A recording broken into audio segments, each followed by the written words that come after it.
Ayy.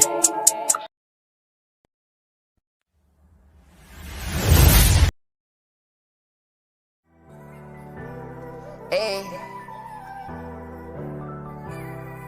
Spiffy Lil Kenny, man. Do it.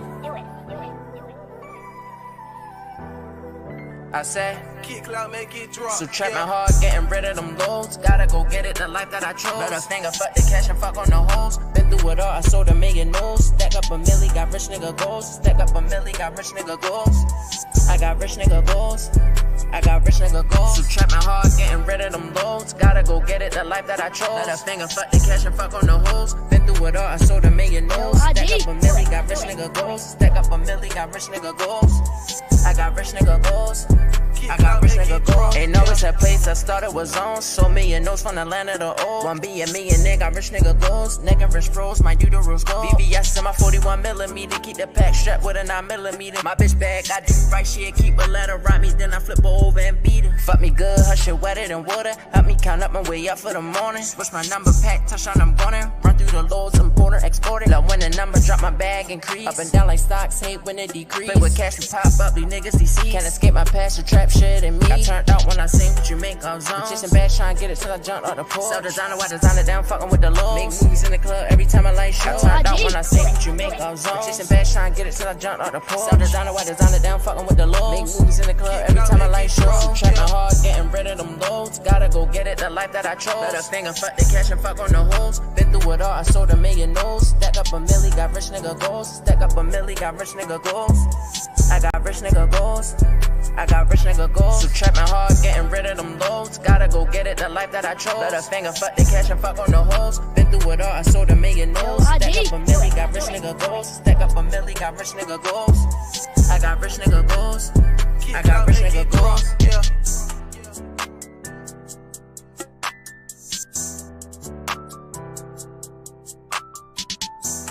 Full court motherfucking press, man. Yeah. Got Hollywood Herm in the building, man. Appreciate for all y'all support FYF and the crew, man. We got a hot topic, one of the hottest topics in basketball world right now, man. 10 scoring titles versus 40K, man. We finna get to it, man. Featuring Go James Kingdom. Shout out to Ajani.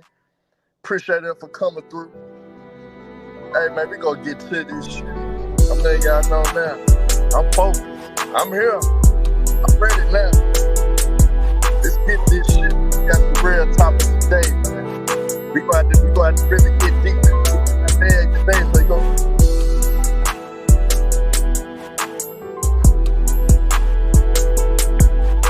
Let's get straight to this shit.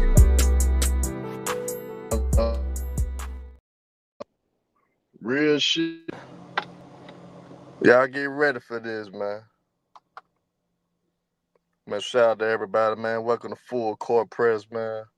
Got Hollywood Herm. Got my brother H30, part of 94 Feet, boy. Shout out to Spiffy Lil Kenny, man. Download it, man. Go to Apple Music. Support my brother. Show him some love.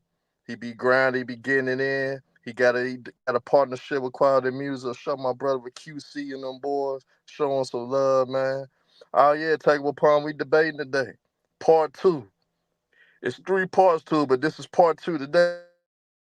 About LeBron James at the 48K. And we debating. And we debating for sure, y'all.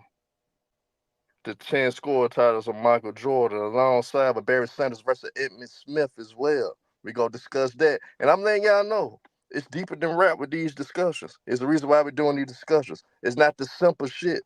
It's not no simple basic shit when it comes to this shit. It's deeper levels than this. We want y'all to think. We want y'all to expand your minds. We want y'all to really be open-minded to all these discussions today.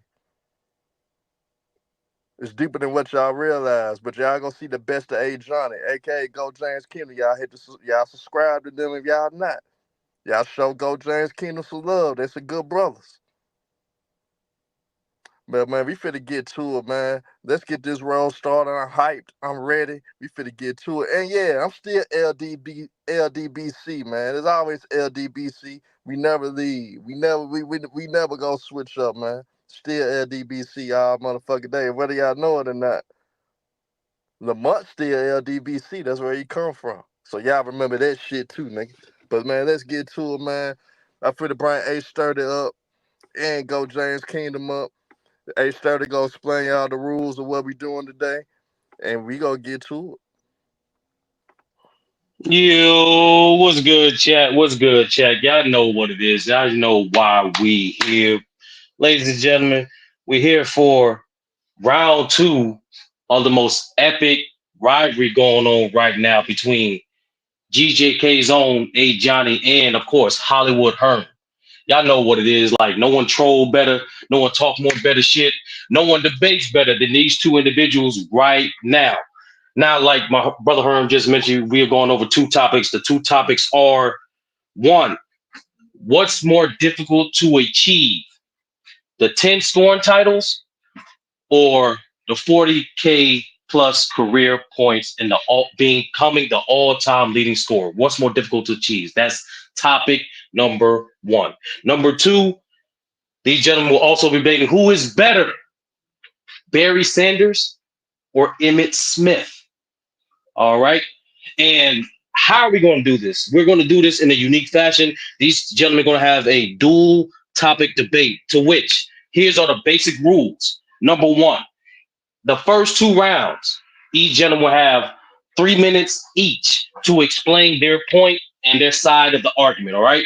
The third round, because it's a dual topic debate, they'll have 5 minutes each to rebuttal each other's points. All right. In addition to that,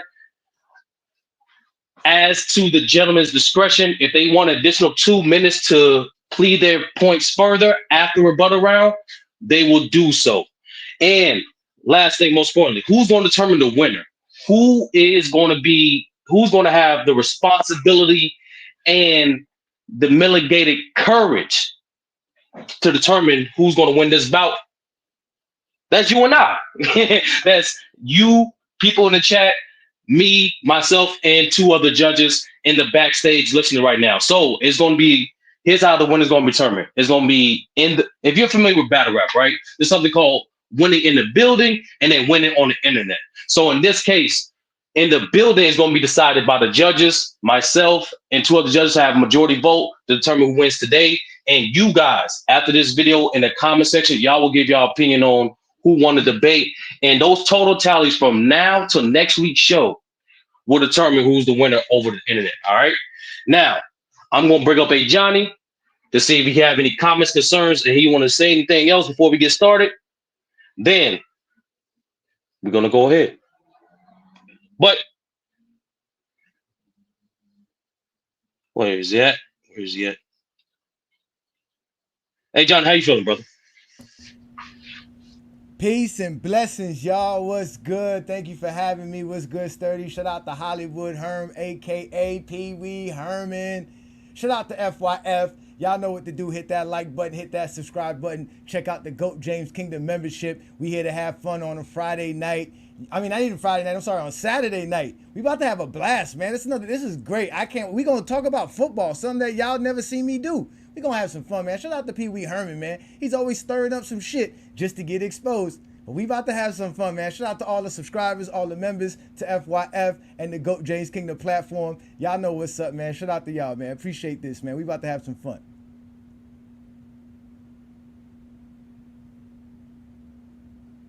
All right. Here's how this gonna work. All right, hey Johnny, as we decided in the backstage, you are going first according to Herm. And now, just a reminder for the people. Once again, this is a dual topic debate where the first topic is 10 scoring titles versus 40K points, becoming the all-time leader scorer. Which is more difficult? Hey Johnny, your time will start when you begin. It's all on you, brother. All right, no doubt. Like I said before, ladies and gentlemen, thank you for having me. So while we go ahead and have this conversation, I want you guys to take a time to ponder this and think about this. Think about anything that you've done in your life at a supreme level, at an elite level, but think about doing it for 20 plus years. Whatever that is you think you have done in your life for 20 plus years at an elite level, I would like you to take your time to think about it while I go ahead and explain to you why LeBron James's 40,000 points is the most difficult and the most hard accomplishment out of the two accomplishments between the Michael Jordan 10 scoring titles and the 40K scored by LeBron James. At the end of the day, you have to be very disciplined and you have to be very consistent for 20 years at an elite level to accomplish the 40,000 points that LeBron James was able to put up for his NBA career. No NBA player could ever do what LeBron James has done. He has averaged 25 points per game for 20 years in NBA history. No player has done that. The closest to that is 15 NBA seasons, which is done by Kevin Durant, a player that we all call a freak of nature. A dude that doesn't even comb his hair or even put on lotion. All he does is wake up, put on gym shorts and some sneakers and play basketball all day. That's how close he can get to 40,000 points being scored for his career. And then if we really want to break down the numbers that LeBron James has done, there's only been 10 players in NBA history to even play 20 NBA seasons. None of them are nowhere close to having 40,000 points, except for Kareem Abdul-Jabbar, who he himself couldn't do 25 points per game for his NBA career. In fact, if we look at all the players in NBA history that average over 25 points per game for their careers, none of them have over 1,100 games besides LeBron James. The only two players who have 25 points per game as an average with over 1,100 games played are Kobe Bryant and Karl Malone. So we're talking about one of the greatest scorers of all time, which is Kobe Bryant, and another one in Karl Malone, who still played 20 years and still couldn't amass 40,000 points. That's how difficult it is to reach 40,000 points. Not only do you have to be great at what you do, you have to be disciplined and consistent for 20 years. Now, 10 scoring titles is half of that time. So off the top, you don't even need that much time to actually accomplish this. So it's not that difficult to be great for 10 years compared to 20 years. But even on top of that, Jordan was great for 10 years where he outscored everybody in the league at that period in time, which we all know Michael Jordan played in the era where it was isolation basketball, one-on-one basketball, where he can attack a man by himself without any help defenders. But not only that, but in Michael Jordan's era, between 1960 and 1999, 75% of the players who led the league in field goal attempts were the scoring champ. So in reality, the scoring title is a title that goes to somebody who's a high volume shooter. Michael Jordan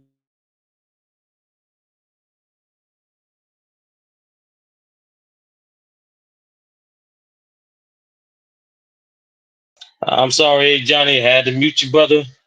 Just to be fair, I'm going to shut you down and put Herm back up here. All right.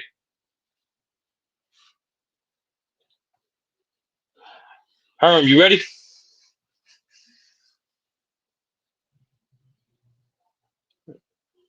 All right. We technically having Herm having some technical difficulties. It's going to be all right. He's going to be right back.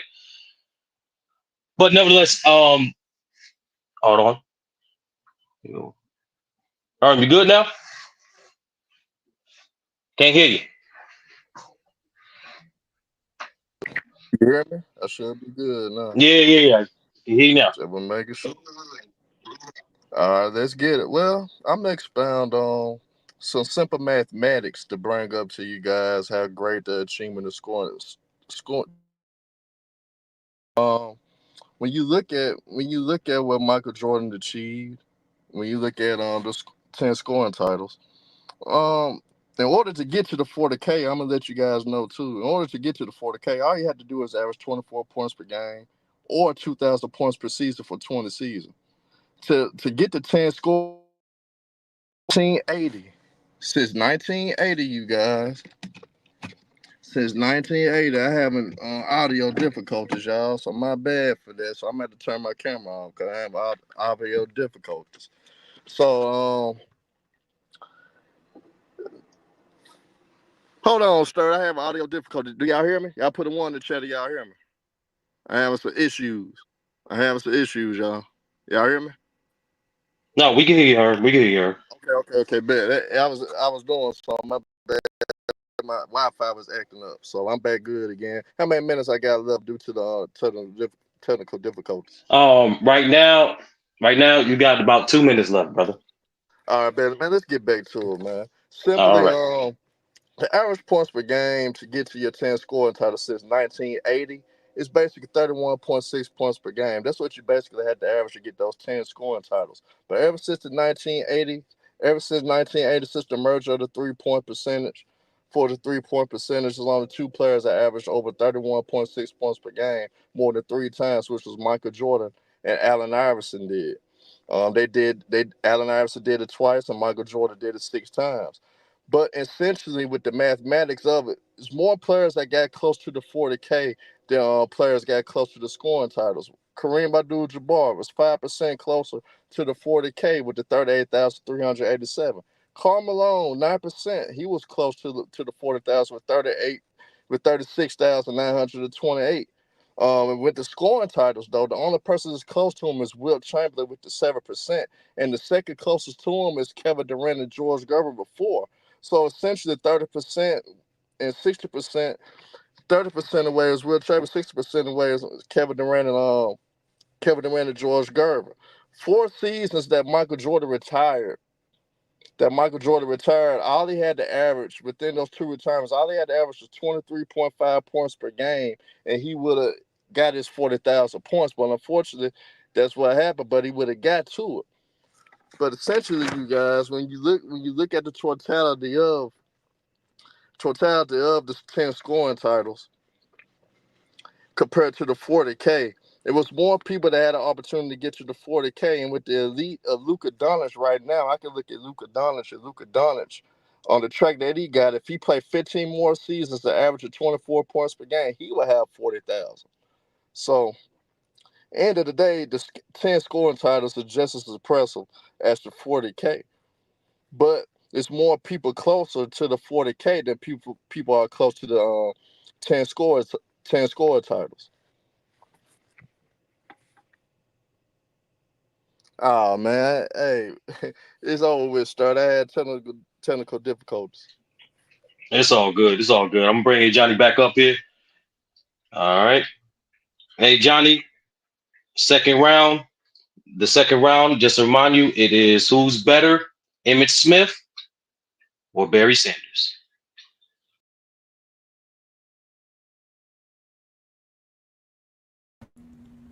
All right, so this one is a new topic for me, but I've heard it before. Being a GOAT James Kingdom aficionado, I've heard everybody use Emmitt Smith, Barry Sanders for this conversation. So I'm going to take it to another level when we're talking about who's the better running back. Let's just keep it real. When the Dallas Cowboys drafted Emmitt Smith, they didn't win more than 4 games in 2 NFL seasons. They were a horrible franchise. In fact, they traded away their best player, which at the time was Herschel Walker, and got a whole bunch of draft picks, and within those draft picks, they were able to draft Emmitt Smith. And as soon as they draft Emmitt Smith, everything changed. They became an entire dynasty, one of the greatest dynasties, not only in NFL history, but in sports history. The Dallas Cowboys were one of the greatest teams to ever talk about, predicated on drafting Emmitt Smith. After they drafted Emmitt Smith, everything changed. As soon as he got into the league, he was automatically one of the best running backs in the league. He ended up leading the league in rushing yards his second NFL season, which shows you how great he was. And this is the key. He was a workhorse. He was a type of running back that you can give the ball 20 to 25 times a game, and he was going to continually beat down on the defense and batter everybody. That's why the Dallas Cowboys was so great, because they can rely on someone like an Emmitt Smith, who was not only great at running the ball, he was also great at catching the ball out the backfield. Plus, on top of that, he was great at blocking. So he was great at pass blocking, great at pass protection. He did everything you needed a running back to do, and he was what you call the epitome workhorse. He actually, out of the 15 seasons he played 15 games or more, at least 12 of them. So he was a workhorse for the Dallas Cowboys. He led the league in rushing yards multiple times. As an MVP, as a Super Bowl MVP, they ended up winning championships 3 years into him being drafted.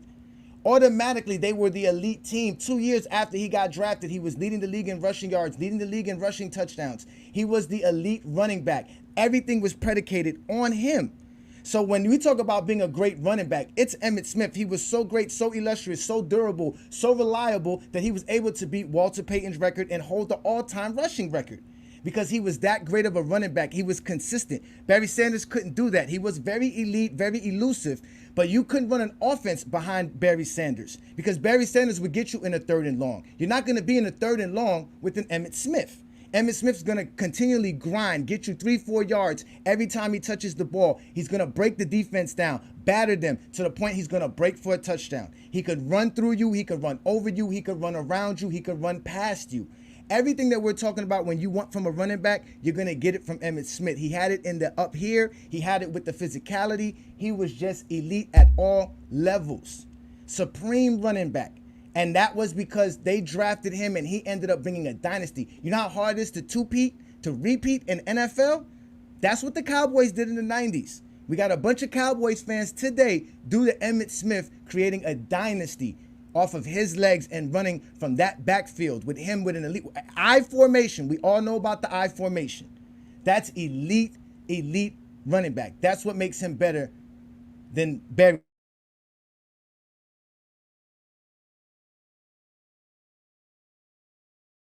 All right, hey Johnny, that was a good round. Good round. I'm gonna bring up Herm. All right, bring you backstage. All right,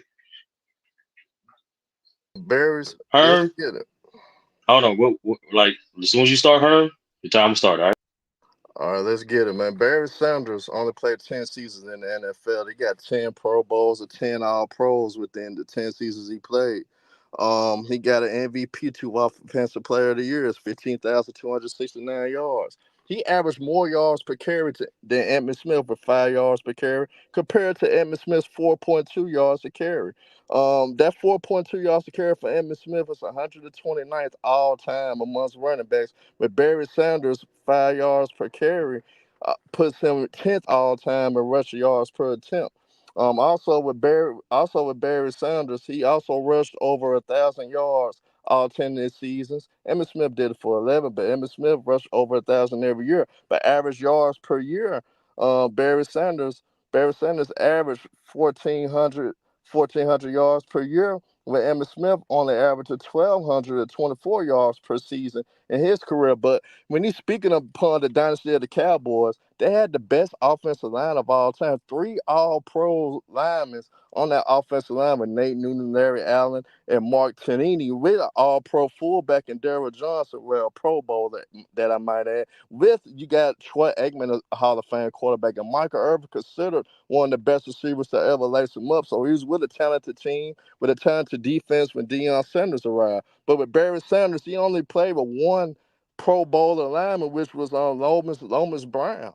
But outside of that, he didn't really have any talent in Detroit. But for him to accomplish what he accomplished, Barry Sanders almost averaged 100 yards a game, 98.8 yards per game, which is ranked third all time. With Emmitt Smith only averages 81.2 yards a game, which is ranked 18th of all time. Don't get me wrong, what Emmitt Smith accomplished is a great achievement, but it was due to the talent that was around him. What Barry Sanders did in the 10 years that he played was great, was astronomical, with no type of talent around him. And with the horrible organization in Detroit Lions, which only cut his career short, it also cut Calvin Johnson's career short as well. So imagine you put Barry Sanders behind that offensive line and talent in Dallas.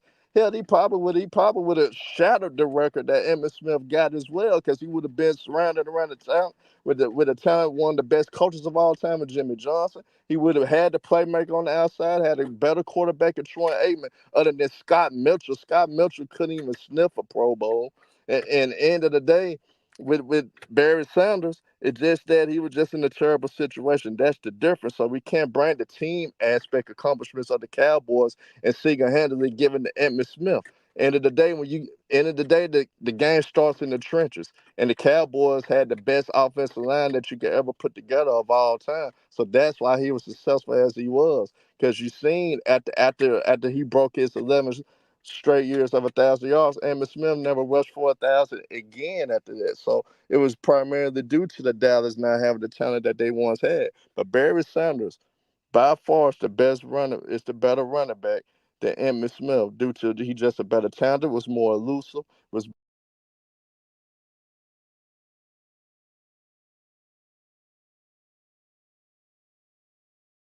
All right, gentlemen. All right, gentlemen. We are in our last round, rebuttal round. I'm gonna keep both you guys up here, but You guys will have a minute.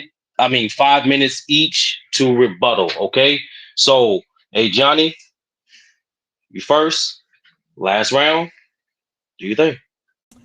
I knew you would go to the offensive lineman scenario when it comes about Emmitt Smith, because you guys are always misinformed about sports, and it's so funny that it took me just one day of research in the Dallas Cowboys to realize that the guys like Mark Tannini and guys like Nate Newton were on the Dallas Cowboys well before Emmitt Smith got there. Never cracked the Pro Bowl, never cracked the All-Pro team, never did none of that. In fact, they never cracked none of those accomplishments until Emmitt Smith was already winning MVPs and leading the league in rushing and leading the league in rushing attempts. And you brought up Mr. Larry Allen, who didn't get drafted till 1994. By that time, this boy Emmitt Smith was the league MVP and a Super Bowl MVP, two-time champion, led the league rushing multiple times and rushing touchdowns as well.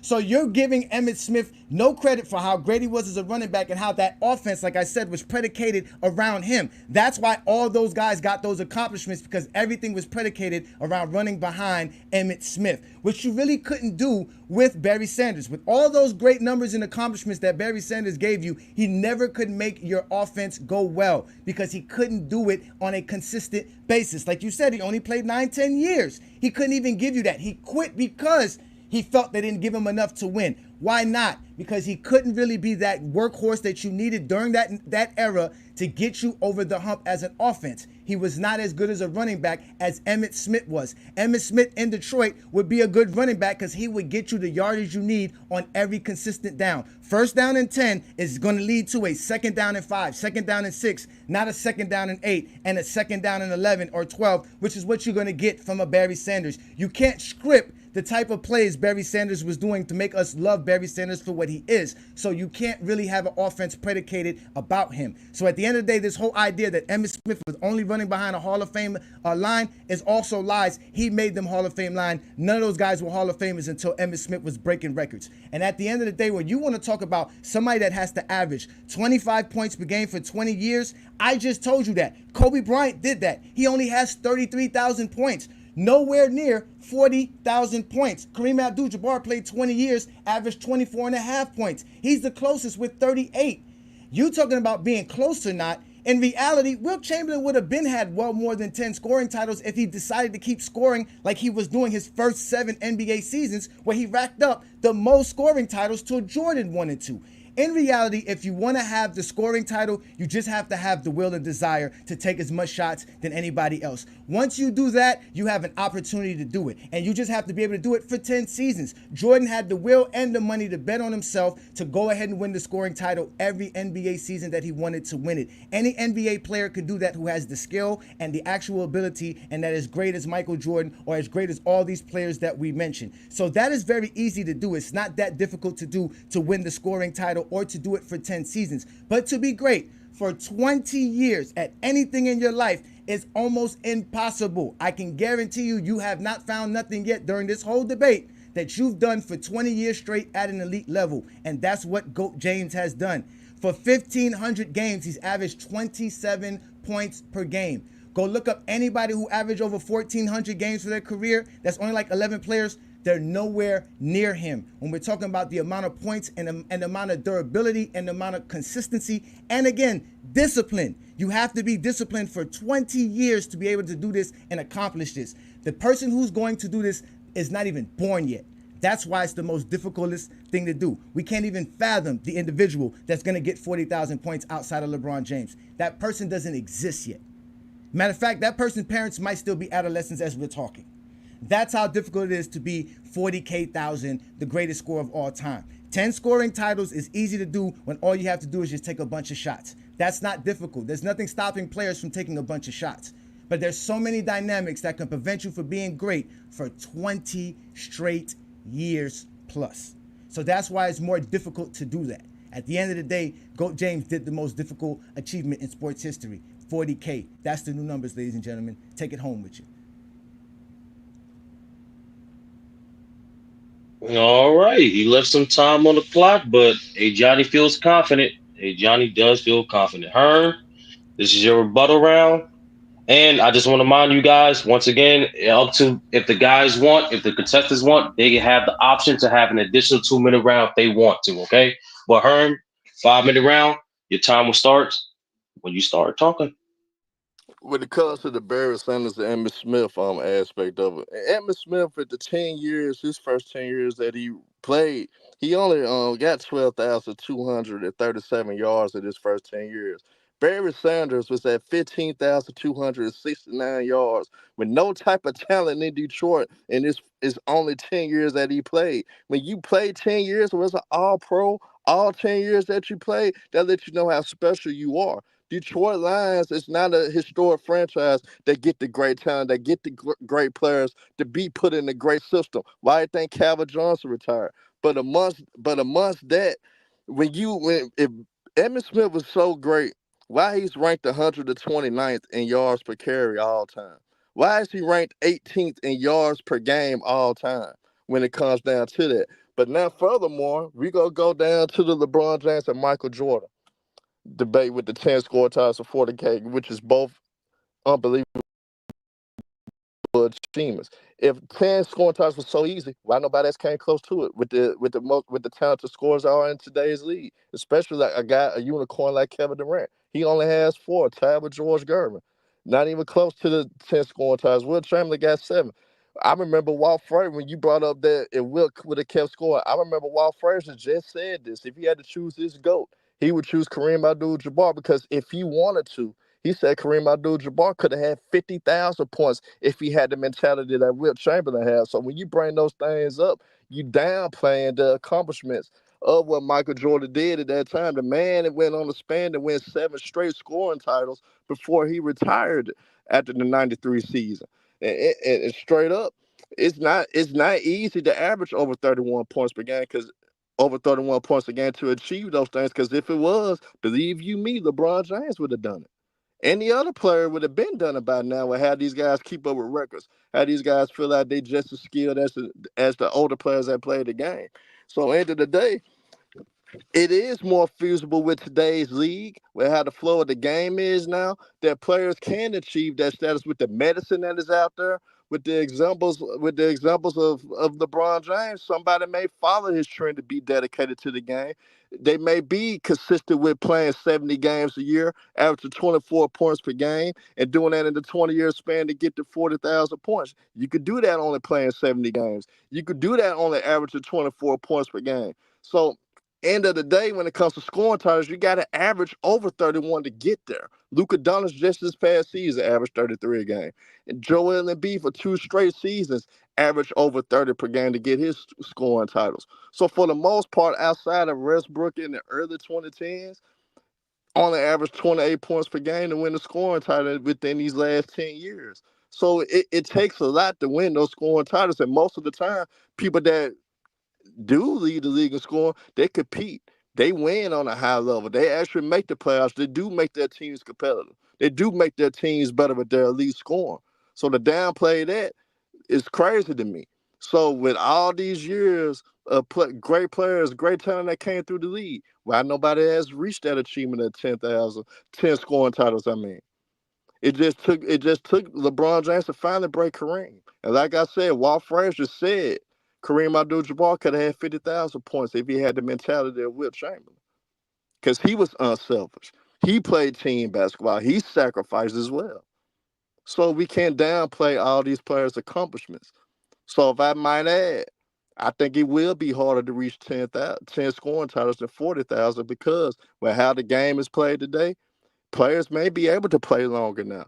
Players not gonna take as much punishment as they used to now. So you may have guys that's not athletic like a Luka Doncic with a lot of skill that could keep averaging 24 a game for another 15 years. You may have a Victor Wembanyama that shows you how great he could be, just riding away, average 24 points for 19 years to get to the 40K. Because that's all it takes. You average 24 points per game with the mathematics, you could get to 40,000 points. Or you score 2,000 points per year for 20 years, you'll get to 40,000 points. That is very achievable. Not saying they go break the record, break LeBron's record, But to get to 40,000 points itself, it's more achievable now because it's not as physical taxing to do it as it is now. And with guys with the skilled Europeans like the Luka, the Victors, they could get there. I won't be surprised they do. That's just the honest God truth. If you think I'm lying, do your math. And you'll know that Hollywood Herm is not capping about when it comes to this 40K. When it comes to the scoring titles.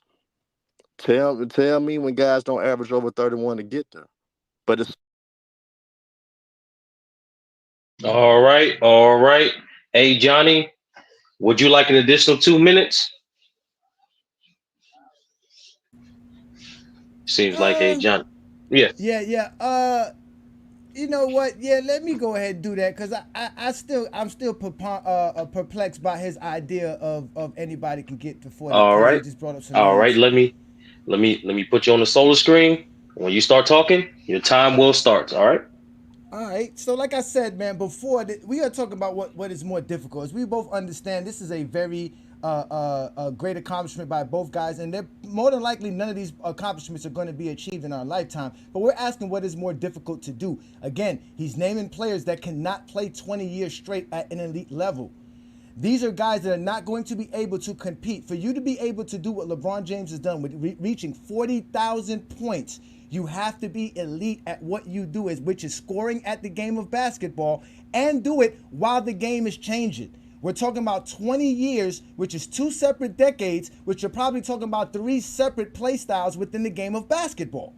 So you're talking about a player that has to probably go through different coaches, different teams, because nobody's staying on the same team, same coach. Michael Jordan was able to win 7 of his scoring titles with Phil Jackson as a coach and the triangle offense, understanding what he had to do very easily.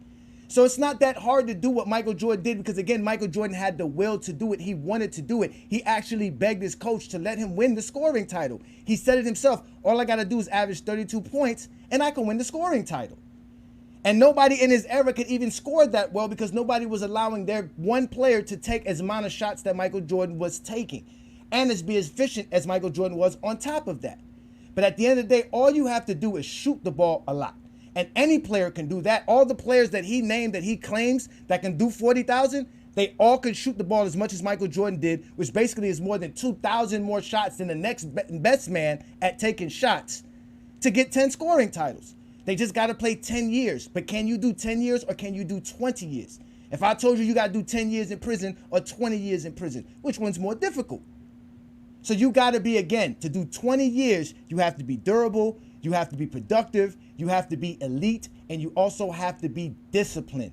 You have to be able to do this for a very long time and continue at it. Have a great routine and also do this for, like I said, 20 years straight. We're talking about. All right, Herm. Would you like an additional two oh minutes? man, yeah. Go ahead. Let me All get them right, 2 minutes, ladies man. and gentlemen, don't forget this is the last round. After this, the judges will come up and make their decision. Don't forget, chat. Your vote also matters. After this video is over, tell us who you thought won the debate. Which is more difficult to achieve? Let us know. But go ahead, Herm. Last 2 minutes. Let's get it, man. End of the day, when you dissing because you bringing up shot attempts, don't you know LeBron averaged 20 shots attempt a game in his career, basically 19.8, so that's 20. Jordan averaged 22.7 shots a game. It's not that many shots apart from each other. So when you bring up the shot attempts, you're being disingenuous, and it wasn't like Jordan was not efficient. He was very efficient, shot 50% for his career. So he was very efficient with him shooting those so many shot attempts that you bring up. But besides that, though, if the 40,000 is really not that easier to achieve, we always say that evolution comes within basketball. Things get better. It's more skill. People going to get more skill, better and better each and every year. Like I said, the medicines improve, the shoes even improve. Everything has improved to keep these players healthy and put the players in a position to have sustained longer careers. So why is outside of possibilities if a talented player that knows how to take care of themselves average 24 points per game for 20 seasons, that is achievable in my opinion. A person that can score 2,000 points per season for 20 years, that is achievable nowadays because of advanced things that we have now to help players last longer, to help players play longer, to help players stay healthy as well. Luka Doncic just played 70 games last season. He could keep this pace up with him not having to use a lot of athletic ability to do what he does now. I could see him lasting another 15 years, averaging 24 points per game, because he just that skilled to do so. But when it comes to the 10 scoring titles, it takes a lot of talent, it takes a lot of will to get there. And I don't see that with all the talented scores that you have now. They're gonna be interchanging those scoring titles every year. So it's gonna be hard to achieve the 10 scoring titles that Michael Jordan has bodied up. So you can't downplay anything. I'm not downplaying the 40K because that's a great achievement. I'm not downplaying the 10 scoring titles because that's a great achievement as well. But to say that with knowing that have people always say that the game revolutionized, that the game has gotten better, that you want to rule out the fact that person can't average 24 points per game for 20 years. It could be done. LeBron James shown that it could be done. So the rule is All right, all right, all right. That was a good one. That was indeed a good one. So what I'm gonna do now, gentlemen, I'll hope for you to just remain on mute, and then we're gonna let one of the judges come up here, say what they got winning the debate and why.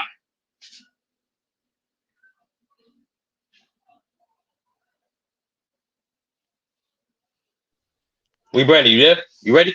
Yeah, I'm here, man. This was a good. This was fun. This was like really really fun. Um, so who I have winning this debate?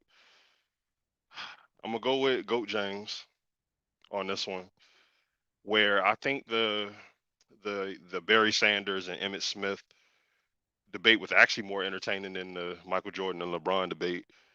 I actually, fuck man, this is crazy.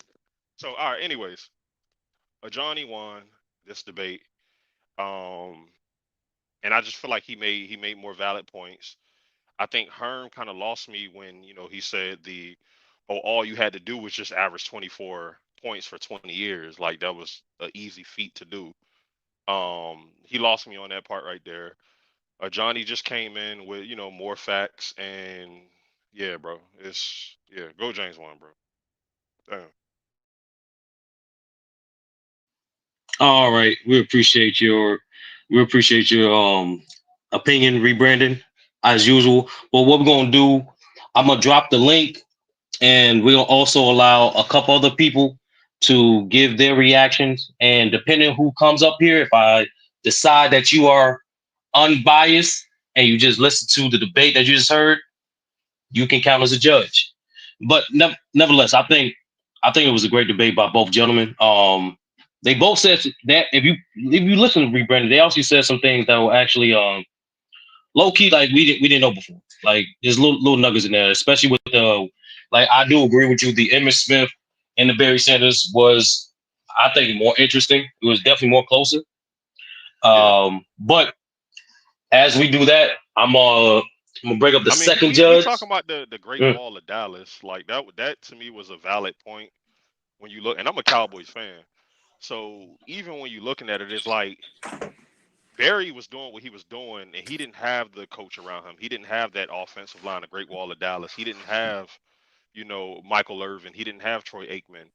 So when you look at what he did, it was definitely way more impressive. And like Herm said, if you put, Barry Sanders behind that Great Wall of Dallas, like, come on, bro. Like niggas would be calling him the GOAT running back, honestly. But go ahead though.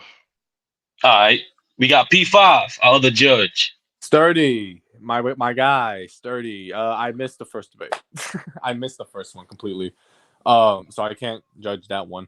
I did watch the second one. It was between Barry Sanders and Emmitt Smith, right? That's the second one. Sturdy. Yeah. Yeah. So I just want to let you know, please still give your opinion, but your vote won't count. But Yeah. hold on, before you do that P5, I got hold you. on, before you P5, I'm sorry, I didn't mean to interrupt you, but Sturdy, I do agree that if anybody is going to actually judge the debate, they should have watched the whole thing but I know P5 was already arranged for this. But if anybody is coming up, please divulge whether you watched the whole debate or not, because it is very important that you did watch the whole debate. So go ahead, P5. That's all I just wanted to say. Appreciate that. Oh yeah, Johnny, I got you. Hey, Johnny, the I got votes you. will only the votes will only Sturdy, be for people that watch the whole debate and who I think is unbiased. Sturdy had invited me, and I was late. Unfortunately, I had something going on with my grandparents. I had to help them out do something. No, but, I understand that. No, I understand that. That's what I'm just saying for the other people that coming behind you. I just want to make sure that that's understood. Oh yeah, cool. I got you. You good. I understand. I will give my opinion on the second one though, and I will say this one thing about the Barry Sanders Emmitt Smith debate. I'm very disappointed that neither one of you brought up the eye test and what they were actually good at as individual players at the running back position. I'm kind of disappointed in that. But if I had to give my vote to somebody, I guess I would give it to Herm. I think the main point that Herm nailed in, and it's honestly a point that even I agree with, is that Barry did more with less, if that makes sense. I think Barry, you brought up how Emmitt Smith played for a long time, was very durable, this and that, and that's very impressive, and it's awesome that he did that for so long. But what Barry Sanders was doing in the time that he played was also just incredible, elite from start to finish with not a whole lot of talent around him. And I think as compared to Emmitt Smith, it certainly was quite a bit of talent around him. So based off of that point, I would have to give it to Herm, but I understand my point doesn't count. That's just my opinion on the second debate. That's all I have to say on that. That's all I got to say. All right. I wish you was responsible, but unfortunately, like you wasn't.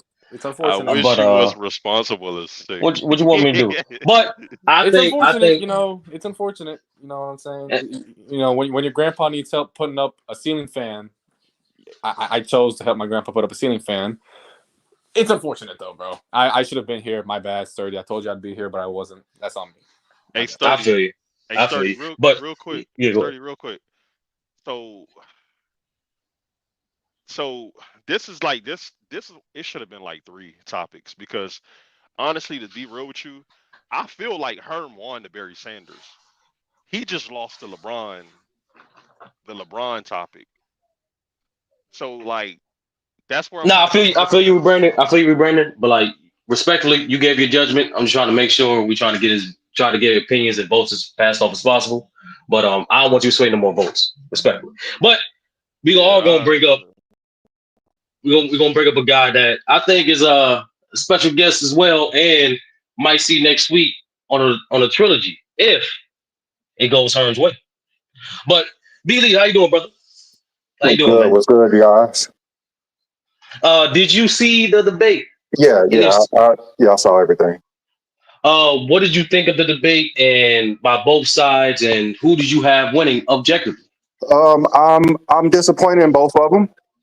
Disappointed in Ajani with the Barry Sanders. How he tried to actually tackle who's better. He tried to tackle who's better by saying that Emmitt Smith was a better running back.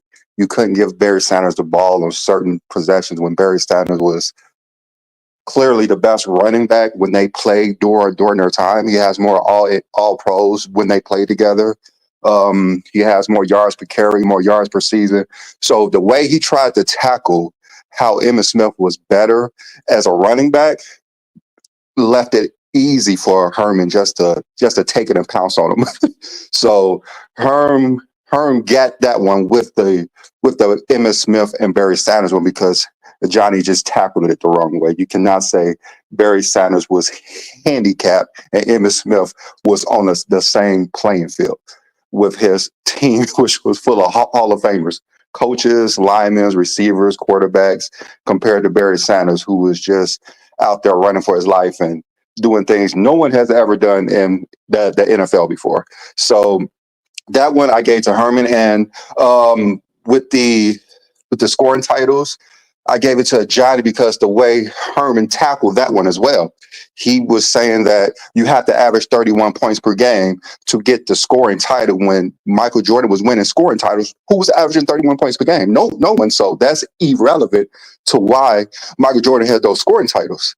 And also, he was saying if Luka Doncic played 15 more years and averaged 24 points per game, he would score 40,000 points, which is completely inaccurate because Luka, we all know, plays 60 games a year. And if he played 15 more years, averaging 20 points, it's the same 60 games per year, he will come up with like 32,000 points. So it will be clearly lower than 40,000 points. So the way he tried to tackle that was incorrect as well. So I have it as a draw. I have it as a draw. Hey, we take those right now. We take those. All right, we got one for a Johnny and one for a Todd. Let's see who else we got backstage. Let's see if this brother will be objective, and let's see if he thinks of the debate. Kane, how you feeling, brother? What's going on, fellas? How you doing, man? Did you see the debate? And if so, can you give us your opinion on it? And what do you think of this overall topics in general, man? I think there was good topics. I probably would have, instead of using Barry Sanders, I probably would have used somebody like Jim Brown, where both of them at least had some kind of team success. Where Barry Sanders ain't had no team success at all. But I still think it was a good debate. I got Herm on the Barry Sanders debate, and I got Ajani on the LeBron 40K. Herm kind of with what he said about, he made a good point about there are more players closer to the 40K than closer to the 10 scoring titles, but at the same time, like my man before just said, he kind of shot himself in the foot with the whole all you got to do is average 24 points for 20 years. Man, that's hard because you still got to play the majority of the games every season and stay healthy. So that's what I got on that, man. Last thing before you go. In the totality, who won the debate? In totality, I heard you say the topics, but in totality, who you think won the debate? Like I said, I think it's 1-1. I think they should have a third debate to break the tie. Oh, another tie. All right, we take those. All right. Thank you for coming up, brother. I'm gonna drop you down. The link will be dropped up too, but we're gonna have more opportunities for people to talk. All right. For sure. Go Niners. I don't know about that. Here. What is he doing, bro? Get him out of here, bro. Bang, bang, Niners gang. All right. We're going to bring up Ruddy. Ruddy, what do you think of the debate, the topics, and who do you think won this debate, brother? I'm kind of with the last guy. I do feel like Herm made a great point, especially when he mentioned, because I watched the whole debate, by the way, when he mentioned Barry Sanders being Pro Bowl all 10 years. I know Emmitt Smith do have 18,300 something rushing yards, but Barry Sanders got 15,000 plus. Emmitt Smith does have, but he played with Troy Aikman, he played with Michael Irvin, Deion Sanders. I do feel like Emmitt had a little bit of a better opportunity. And I feel like if you throw Barry Sanders on the Cowboys, he also gets, those 4 Super Bowls. He gets that MVP. But when he made a point of him having less talent to work with the Detroit Lions, we all know that they've been garbage for a long time. So I do kind of feel like he edged that one. When it comes to the 40,000 points or 10 scoring titles, got to give that to Ajani, because I feel like when Herm, the way he tried to make it seem like anybody can just play at a high level to score 25 points for 20 plus years, the way he tried to make it seem is it seemed like a little bit of a finesse job. Even with Kareem Abdul-Jabbar, towards the latter end of his career, he was around 12 points a game. He wasn't uh, averaging what he did in his prime. It is different with LeBron. I know he talked about the medical treatment and things like that that you can get nowadays, which I agree. The sports medication and doctors and the treatments and all those things are available to all players, but you would still have to be a type of specimen that LeBron James is. He's just a freak of nature. And I don't think everyone has that built in them. You know what I'm saying? It was a little bit easier for me, in my honest opinion, for Jordan to get scoring titles, 10 scoring titles, than it would be for someone to keep uh, for 20 years to average 25 points or more a game. So I give the Barry Sanders Emmett one to Herm only because I do agree, and that's just being objective. I agree with Herm. But definitely when it comes to 10 scoring titles and 40,000 points, I got to get that to Ajani. All right. Before I let you go, who do you think had the better rebuttal round? Who do you think had the better third round? I think Ajani had a better third round. Especially when he made the prison reference, that kind of got me. Because consistency should be rewarded. I don't think anyone should be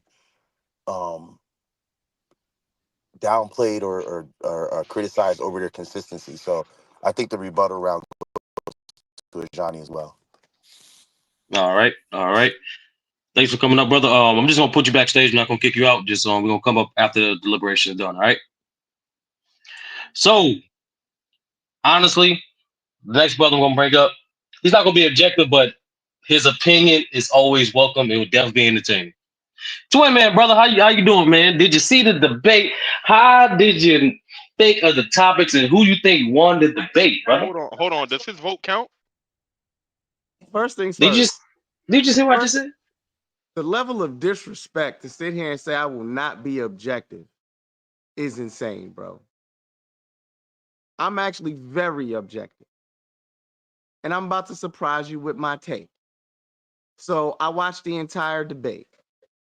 Herm lost the first round the moment he sat here and said, anybody, you just got to score 25 points for 20 years, like someone else did it outside of LeBron James. So that was a wash.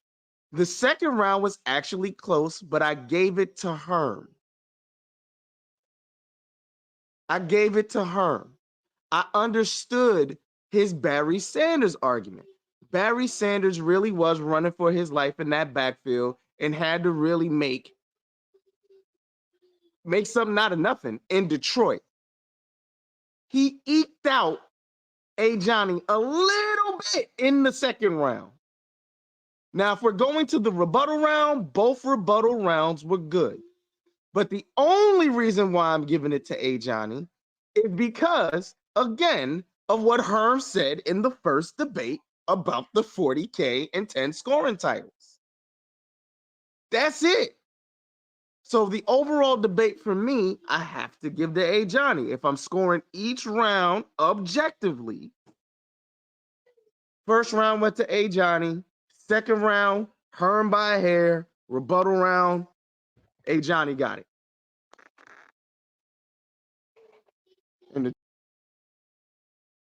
All right, we appreciate you, twin man. Obviously, your opinion's always welcome, man. That was an objective take, but I'm not gonna be nasty. I'm gonna bring you back up.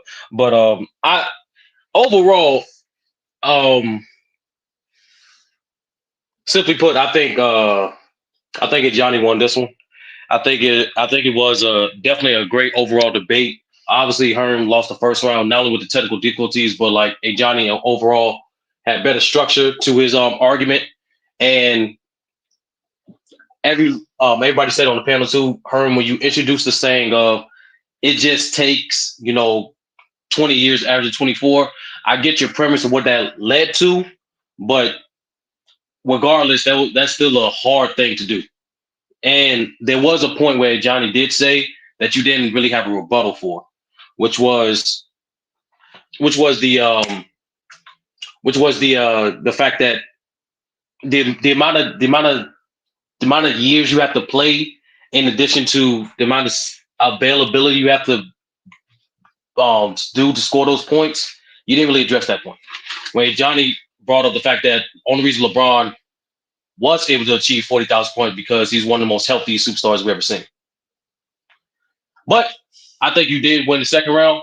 I thought that was a good counter by Ajani though. When Ajani mentioned Emmitt Smith's success before some of those Hall of Famers got to that team. But overall, I think you did a better job explaining different areas, not only statistically, but also in situations why Barry Sanders was the better running back. And I thought both rebuttal rounds was good. I thought it was close. But once again, you introducing a different element for a person to weaponize against you, like how easy, or you phrase it in a way like how easy it can be to just average 24 for 20 years. That's Ajani utilized that and amplified his argument with it. That's why I gave the edge to Ajani in the third round. But nevertheless, 30. I can't wait for the third debate. 30. Like Yeah. Herm's argument for the first debate was, I mean, maybe somebody could sit here and score these 24 points, these 25 points for 20 years.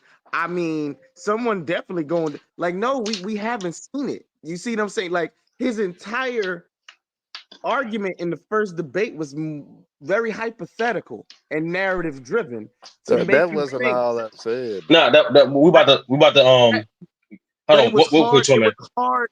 Your What argument was hard to latch on to because you made it seem like anybody can do it. And if anybody could do it, it would have been done before LeBron James. Do you see what I'm saying, Herm? You made you made it seem like it's real easy to do. That's what I'm saying. Like your argument was very lacking in the first debate. Your second debate, though, with the Barry Sanders, Evan Smith, it was tight. I ain't gonna even fake. It was tight. Like Johnny brought up that information. Like he was right. Emmitt Smith before Emmitt Smith got there, Dallas was trash, and they really built that offense around him. But your argument was very convincing when you talked about how Barry was basically back there running for his life, and he would really make something out of nothing a lot of times. And even without that offensive line, he still gave you 15,000 rushing yards at the end of his career. And he was a 10-time All-Pro and 10-time Pro Bowler. So I got it. That was a very convincing argument. That's why I said you eked it out by a hair in that second debate. That first debate was terrible, Herm. No, I feel you, so man. But That nigga was almost before part of the debate as long as he was real just talking. quick. Let's wrap this up. Let's wrap the stream up, but let's wrap up the debate, and then obviously we have other people that join the panel.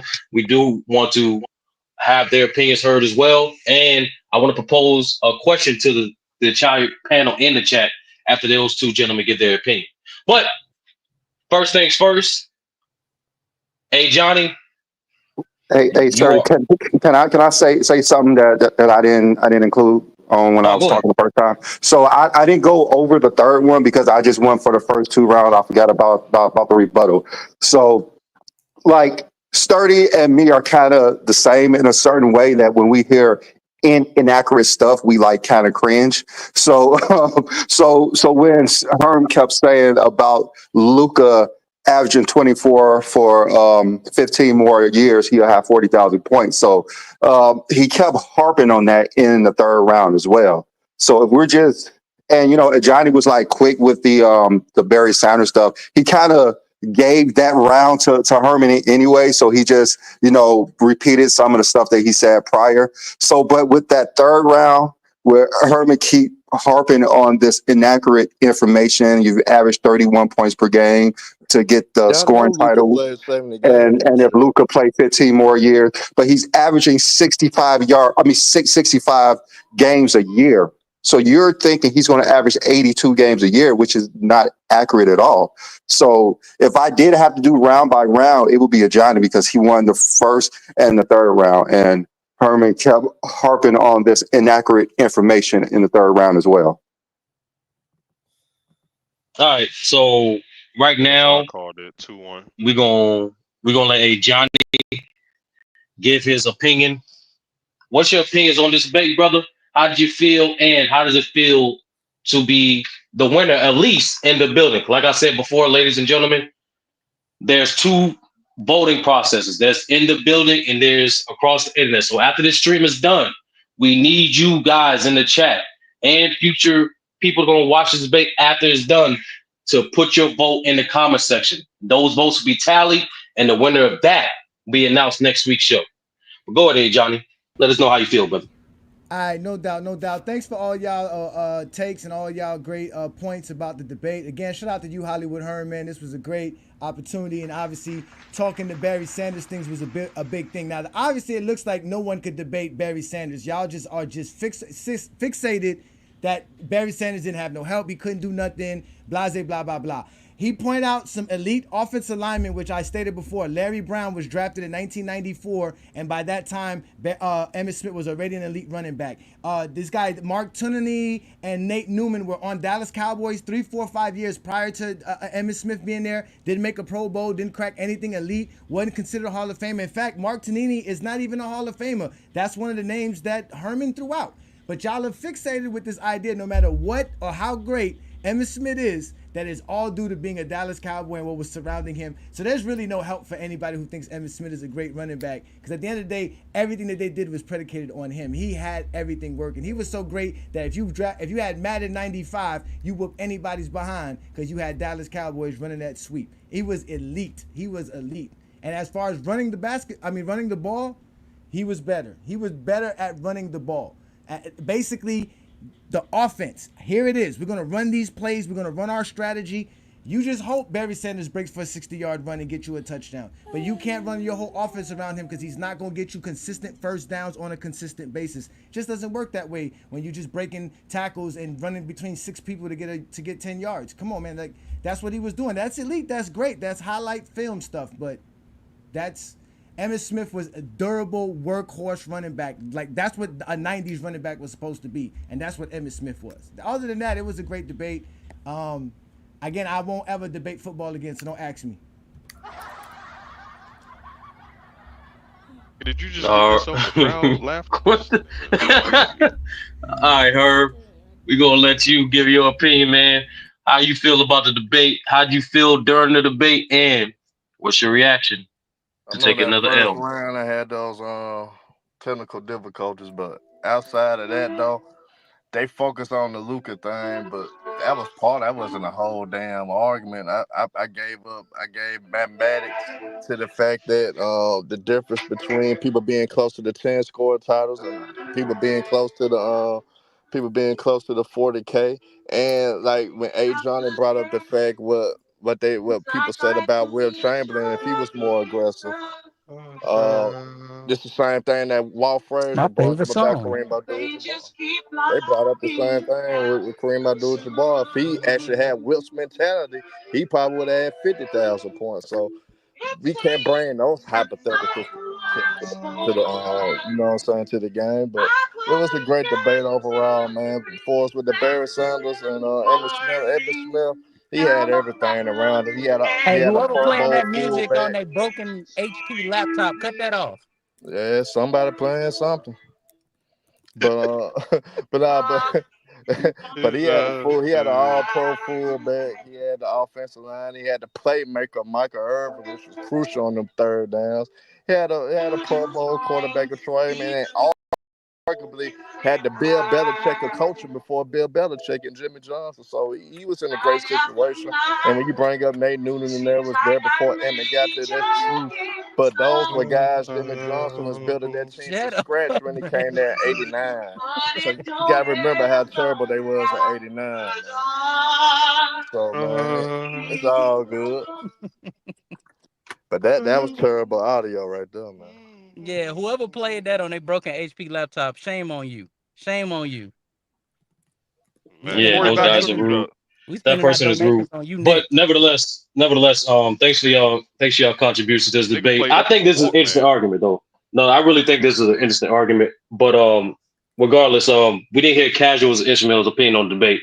After that, we're gonna propose a different question, because there's a reason why these two specific topics was chosen today.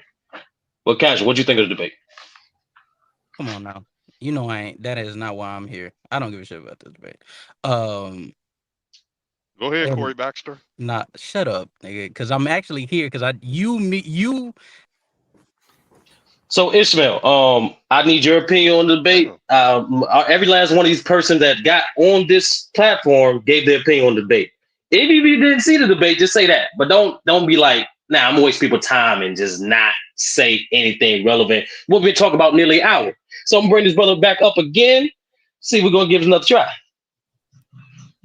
Hey, what's good, Casual brother? How you doing, man? Like, did you see the debate? How did you feel about the debate and the topic we're discussing? Did you see it? If so, who do you think won? Man, I want to battle Roughneck over there on the top right. Okay. Rebranded? Damn. Wait, Go ahead, am I brother. top right, am I? You get cooked. He get Yes, cooked. you're definitely top right. Yeah, you're definitely top right. Anyway, When you hold up your hands, the one that's I don't making know. the L, that's the left hand. I don't know nothing about football, so I can't lie to you and act as if I watched that. So that's why I'm trying to stay out of it. Now go ahead, No, Swizz. that's the point. No, that's the point of the debate. Like even if you didn't know anything, you just heard these gentlemen display their information, and that's not the only thing to talk about. What did you think of the debate in totality? I think in the basketball, as far as like the basketball debate, I was rocking with Herm until he said that all it takes is averaging 24 points for 20 years. Like that was crazy. And so like I think it was closer than some people on this panel is making it out to be. However, yeah, I agree with the majority. Ajani won the basketball debate. The football one, again, I don't watch football, so I don't know. I didn't know what either of them were talking about. Stats, play on the field, like I don't know. Damn, that was much help. All right, Ishmael, what you thought of this debate, and who you thought won, and what you think of the topics? Well, I don't I think really to like me, the debate. I didn't feel I didn't feel like it was really a clear winner. To be honest with you, I thought that it was just some missing. I think it was some more misleading information by Herm, but some of it was just. It felt like more like regurgitated information that I already heard. So I didn't really feel like it was much of a clear winner, honestly. Yeah, but yeah. And Can you judge the I rounds? actually did the math and people thinking Luka don't play a lot of games. He played 70 games last year, and with LeBron James, his average for his career average is 71 games a year. So it's not far fetched. Well, Yeah, but that's Herm, that's not. hypothetical Herm, though. Herm, it's not. See, that's misleading. But you say when you average 24 points a game for 20 seasons, you can do that. But what you saying? In order to get 40,000, you have to play 82 games a season. And No, I you did the don't. calculation. No, you don't. Yes, you do. Because for 20 seasons, you have to pass Robert Parrish in LeBron didn't games. even play 82 games. Luka got like Yes. 5 years left Listen, on his no. man. Listen what I'm saying. Listen what I'm saying. When you're doing to get to 40,000 in 20 seasons, right? You said 20 seasons, averaging 24 points a game. You playing 82 games a season. You got to play your entire career. You have to play 1,640 games. So that's what I'm saying. But It's like they don't. But LeBron barely played 82 games a year throughout his whole career. he didn't. Like, He averaged more than 27, 24 a game. and he averaged And it's 27. not Hold on, just hold on, that. hold on, hold Hold on, on. hold nah, on. but I just did The when I very thing said that that. we're I missing think this entire no, but conversation I is think I think y'all didn't How understand. many times did he play at least 70 games though in his career? 70 or 75 games. And when I'm saying no, LeBron averaged 27. You said average 24. No, And when but you average, that's the what's the math. point? No, but that's the whole point of what I'm saying. When you do You the have to play math, 82 games a season, and then you use you ain't Luka as an example. listening. You ain't all you gotta do is average to. That's the math that I did. I did the 30, real I math. mean, Brandon, but see, 14 times of his out of his entire career, he played 70 plus. And some of these years that he did not meet the 70, he was like 69, 67. So but so when hold they up, make but that hold hold on, up. hold on, hold on. It's not even the Kareem played 20 games years played. and majority was 75 games plus, and he Hold on. averaged So when they 24 make points, so when they But make and the hold he up, couldn't hold argument get the up. that 40,000. This is the point that this is why the argument was lacking, because it's not even the games played. There's so much more, and this is why Herm lost this debate, because we're harping on the game. Y'all didn't Have understand. to be consistent for those 20 years. So Yeah, we're but looking at people like Robert Parrish at the height of his career and at the tail end of his career. What were they averaging? Someone has to do this consistently nigga for 20 averaged like years. under 15. right. But see, like that's the thing is that you're saying Herm said for 20 years to get to 40,000, right? But y'all You forget have, about I said that you could just score 2,000 points in the season for 20 bro. years. You don't. and You get have to there. play You can get 82 there. games. You have to With play 82 games with every the season. advanced medicine and with the skill That's that these not, bro. That's players not. No, have, no. that You're Even you not with don't the saying even have to advanced be medicine and athletic all no. the stuff we're anymore. talking about, You don't Herm, even there's have to. still one at a players time, that bro. We got one mic. We got But one here's mic, the fam. thing. Herm, you're not understanding what I'm saying. You're not understanding because end of the day, you don't have to be as athletic to get these points now. It's a That's lot of guys. whatever. That's not the Nikola point. Jokic, That's not the Nikola point. Jokic does what he does with skill. Luka Doncic does what he does with skill. Calm down, That's Herb. not the point. Let him finish. Let him finish. Let him them hear. athletic. All right. My point is, what I'm targeting is that you're saying that you in 20 years, right? Because LeBron is not just playing 20, and he don't average 24 points for a career. He averaged 27. You said that you got to Yeah, average. but do your math. I'll let you finish. Do your math. I'll let you finish. All right. You got to average 24 points a game in 20 seasons, right? And in 20 seasons, you got to play at least 82 games, which means that in your entire career, you have to play at least you have to play 1,640 games. That means you have to play more than Robert Parrish to average 24 points a game to reach 40,000 points. No, that's actually less than 40,000. So just so you guys know, that's less than 40,000.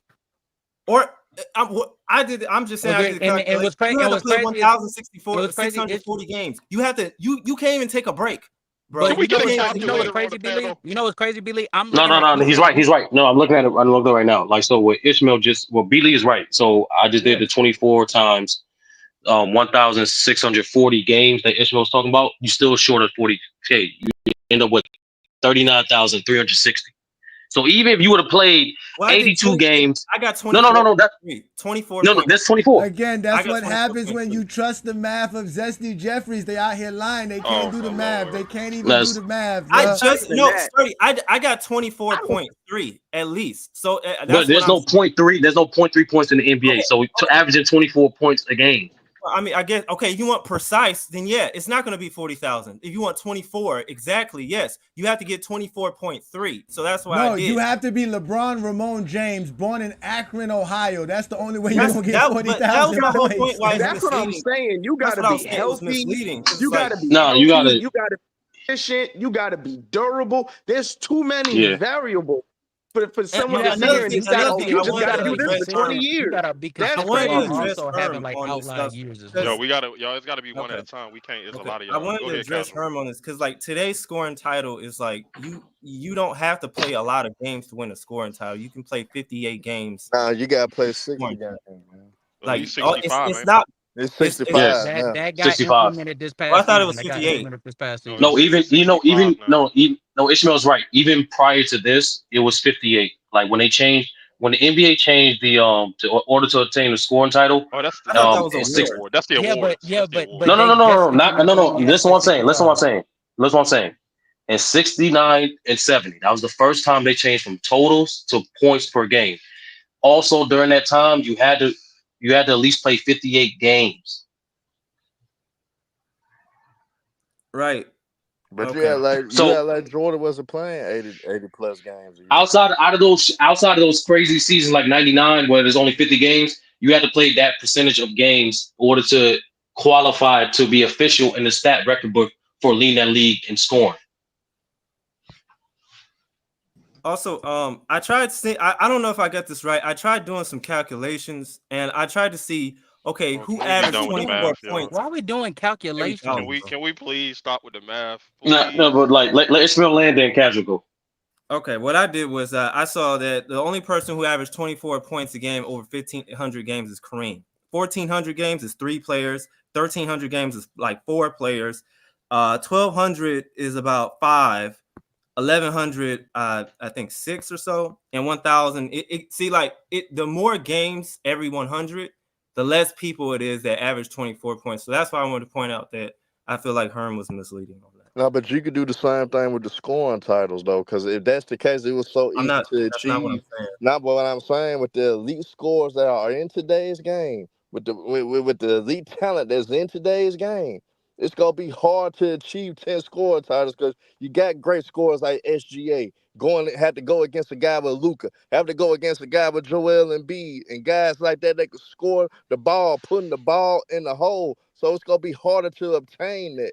So with the 40K, don't get me wrong, it's hard to obtain that. But I put everything into consideration because what I be told all the time, especially by LeBron fans, the game revolutionized. It's evolution within basketball. There's more talent, more skill, all that, right? So I put in that into the equation. It's not far-fetched that some young player, some talented guy, some talented scorer that can accumulate some health, that it's possible for them to score 2,000 points per year for 20 years and get to the 40K mark. And I also said that I don't believe that nigga's going to break LeBron James' record, but to achieve 40,000 points, I think it's very feasible with the evolution of the game, with the advanced stuff that we have to help players play longer, to help players stay more healthier, to help players be able to play more games. I think it's feasible that somebody can get 40,000 points. Because someone gets to 40,000 points doesn't mean that they're going to break LeBron's record, but it's feasible for somebody to get to 40,000 points. But everything that I be told, especially about a LeBron fan base every damn day, especially when they dissing eras and and talk about how this era is so much talented than it was back in the day. It's Herm, not far fetched that somebody come along and do that. Herm, let me It ask you. is So way is it more far? talented. Let So casual, hold let on. casual. Hold on, real No, quick. no, no. Let him go. Let him go. Let him No, go. it's real quick. Okay. So is it far fetched then, right, Herm, by your talking points of no defense in this era? Is it far fetched to say that, well, shit, we may see somebody come close to the 10 scoring titles because there's no defense? Now, but see, that's why I also said though, with the plethora of talent, with the plethora of talented scores, I think you go see a different guy leading the league and scoring every year. So you're not gonna see guys that could go on the stretch winning seven straight scoring titles like MJ did from '86 to '93. So I don't see anybody winning seven straight scoring titles or anything like that, or Okay. winning, or even winning three straight scoring titles is hard in today's league due to the fact that it's an offensive league that is more spread out. It's easier for guys to score, but there's so many talented scorers in today's league. It's gonna be hard for somebody to sustain that level of dominance of force leading the league of scoring and get 10 scoring titles. That's why I say that is just as hard as somebody getting 40,000. I think they equally difficult to achieve, honestly, in my honest opinion.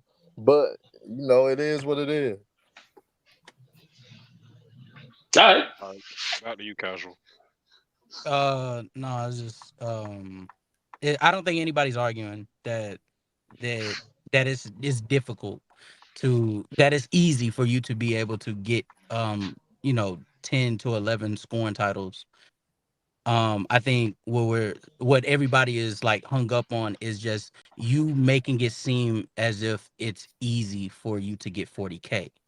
That's the part that's like that's the part that people are like, I can't rock with that. Cause everything, and to be honest with you, some of your arguments, I was like, okay, that's a fine argument to make as a counter.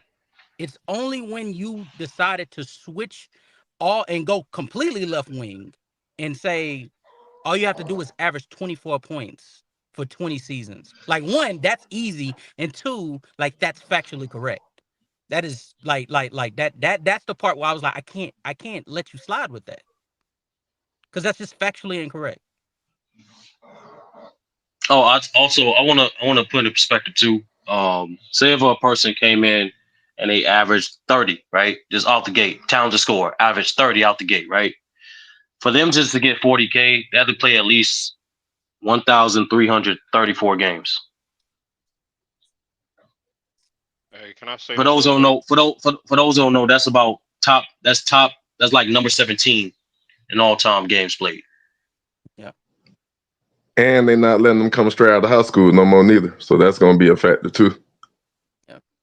Hey, can I say Yeah, this real but it's quick? still one of duns though, so that shouldn't affect too much. No, you good. No, So Herm, calling it, bro. I felt like this was you didn't get 3-0. You know what I'm saying? It was definitely 2-1. I think that rebuttal round was like probably the toughest one because like y'all both were like cooking. It was like very close. That rebuttal was very close. Um, but yeah, it was 2-1, and I don't want you thinking that you didn't get the win from me because of that. The technical difficulties. Like I look past that. I think even after that, it just you still like you didn't bring it after that. But um man, all right. So quick question. I'm just asking everybody on the panel. Just quick question. Just give me your answer, and then I'm gonna ask a follow up question. Then we can open it back up again. All right.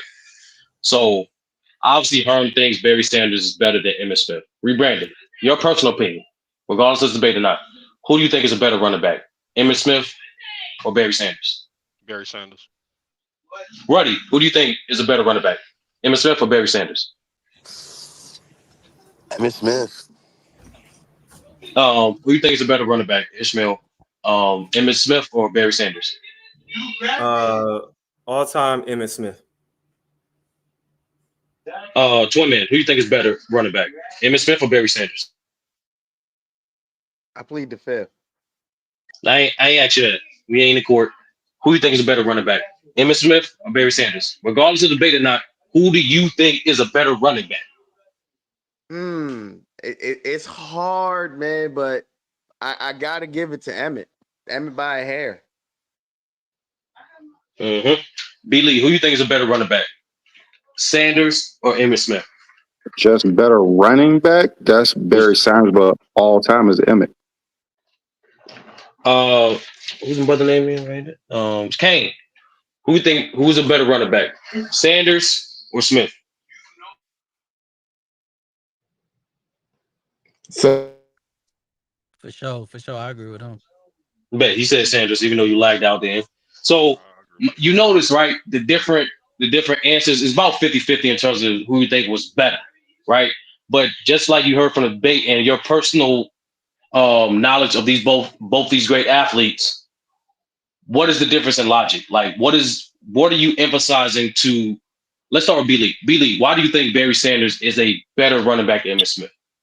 Just running the ball is not a question. Barry Sanders did everything for the Lions. He ran the ball up the middle, sweeps, screens. He was the whole entire offense. He really didn't have any help. He led the 15,000 yards in 10 years is unmatched. No one could do that. 100 touchdowns in those times as well. Like Barry Sanders you could even use the eye test, but you don't have to use the eye test. But what Barry Sanders did in those 10 years showed that Emmitt Smith could never do what Barry Sanders could do. And that's why I stated that all time is going to be Emmitt Smith, because what he did as an all-time back, of course, it's Emmitt Smith. But just running the ball, Barry Sanders I don't even think it's a question, just running the ball. Barry Sanders has everything over Emmitt Smith, but what touchdowns in those times, those from 1990 to 1998 when they played together, only thing Emmitt did better than Barry Sanders was get short touchdowns. Twin Man, you edged it out to Smith. Why is that? Because yes, even with Barry there, you had to put extra people in the box, and he did get tackled for a lot of lost yards. Let's be real here. Barry Sanders used to get tackled for a lot of lost yards. People like Michael Irvin benefited from Emmitt Smith, because if you didn't load that box, Emmitt was gonna gouge you every time. I'm a Giants fan, but I love to give people their credit. You had to load that box up to stop Emmitt Smith. So I just got to give him his due. Like, and that really led to other people's Hall of Fame careers. So I have to give Emmitt that. He made a lot of these players. That's why I said I understand what Ajani was saying, but looking at the game, watching Lions games, watching Cowboys games, I understand why people would sit here and say Barry Sanders is better. But if we're really being objective about this, Emmitt made careers. He made careers in Dallas. That was a bad point. Yeah. See, you was cooking. No, but that was then you what I just was knocked trying to over it like say. half the That's bricks. what I was trying to say. Michael Irvin knocked was over there like 2 half the years. bricks. Michael Irvin was there 2 years before Emmitt Smith got there, and they were losing games. They drafted Troy Aikman the year before Emmitt Smith got there. They only won one ball game that year. They got this dude, and they started winning games instantly and became Super Bowl champs within 3 years. You guys just forget what happened in the '90 draft. They traded a lot of players for Herschel Walker to make that team competitive. You guys don't know the history of the Dallas Cowboys. I brought that up. I said that they Troy traded Aikman Herschel was the number Walker one away. pick in the draft. Troy I was number told one him pick in the that. draft. Michael Irvin was an all-time great college receiver. Herschel Walker was already there when they traded Walker. Jimmy Johnson No.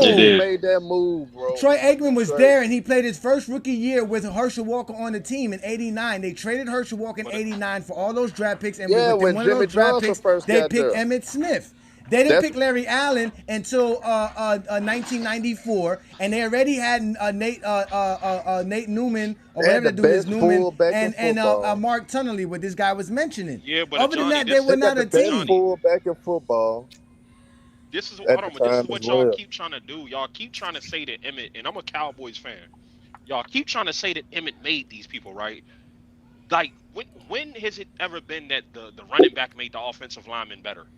It's Thank you. usually if you have offensive linemen, they literally Well, create the path obviously, for no, it's the running obvious back to for make Emmitt plays. Or Smith. No, quarterback it's or obvious receiver. for Emmitt Smith. No, it's obvious for Emmitt Smith because Nate Newman didn't make a Pro Bowl until Emmitt Smith got there. Okay, hold And on, that was hold on. So that's hold on, hold on, facts. hold And he I had on. Hold on, hope you Herschel listen. realize Walker. how terrible the Cowboys was from like 85 to like 88. They was one of the worst teams in the league when they got Because Jimmy Johnson. When they got Jimmy Johnson at 89, and when Jimmy Johnson was able to make moves that he saw fit for the team, which was trading Herschel no, Walker, that changed the whole dynamic for the Cowboys, and that's when the Cowboys took off and running. It was not Jimmy only that, Johnson. It was Jimmy Johnson that changed the culture of the Cowboys more than Emmitt Smith. and not only that, Definitely was Jimmy Johnson. when they got rid of Jimmy Johnson and brought in Barry Switzer, Even everything Barry kind of Switzer, changed yeah, because that was trash. Emmitt No, Smith but was that's killing still it. with Jimmy Johnson's team, No, though. That's but still that's what I'm They Jimmy. saying. had Oh wait. Barry Sanders entered the league in '89. He wins the Russian title in 1990. But from there on out, he's in the league with Emmitt Smith. Emmitt Smith wins it in '91, '92, and in '93, killing him in the yard. If you go between 1991, and 1995, Emmitt Smith is killing. Who had a better offensive line, Johnny? Who had a? It doesn't matter if he had a better Yes, offensive It it line. do matter. it does. No, matters it a lot. doesn't. That matters a Because It lot. does the matter. offensive line is predicated on running the ball behind Hold on. somebody that's No, going it's to not. run the ball Ajani, correctly. Somebody that's Ajani, not going to get you an 8-yard loss because he's trying to juke somebody. Somebody that's going to Ajani, hit the You hole get an 8 yard correctly. loss because they're in the backfield.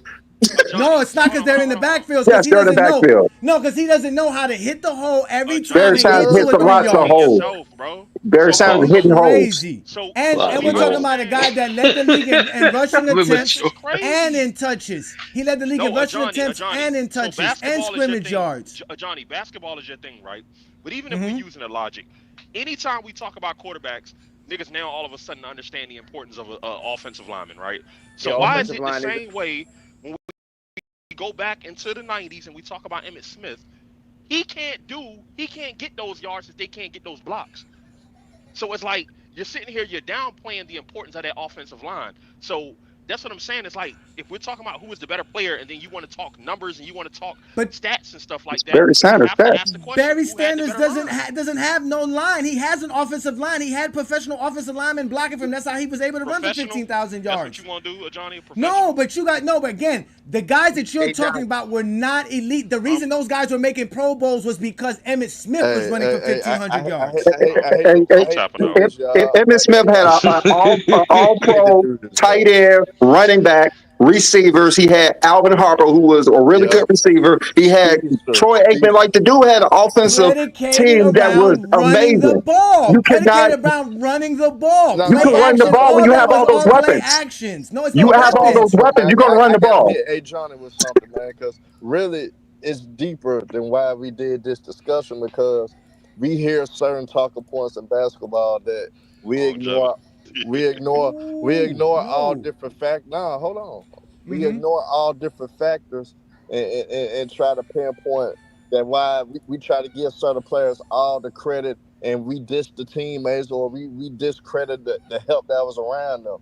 So when it comes down to it, I always be told, especially by LeBron fans, that Jordan had significant help. If it wasn't for the Scottie Pippens taking certain lows off of Mike, it would have been Mike probably would not have never won. We're having a Horace Grant that did the dirty work, that was very athletic, that was a presence in the paint that would not have worked. So if you basically giving Edmund Smith all the credit, why you don't do the same thing for Michael Jeffrey Jordan when it comes to basketball then?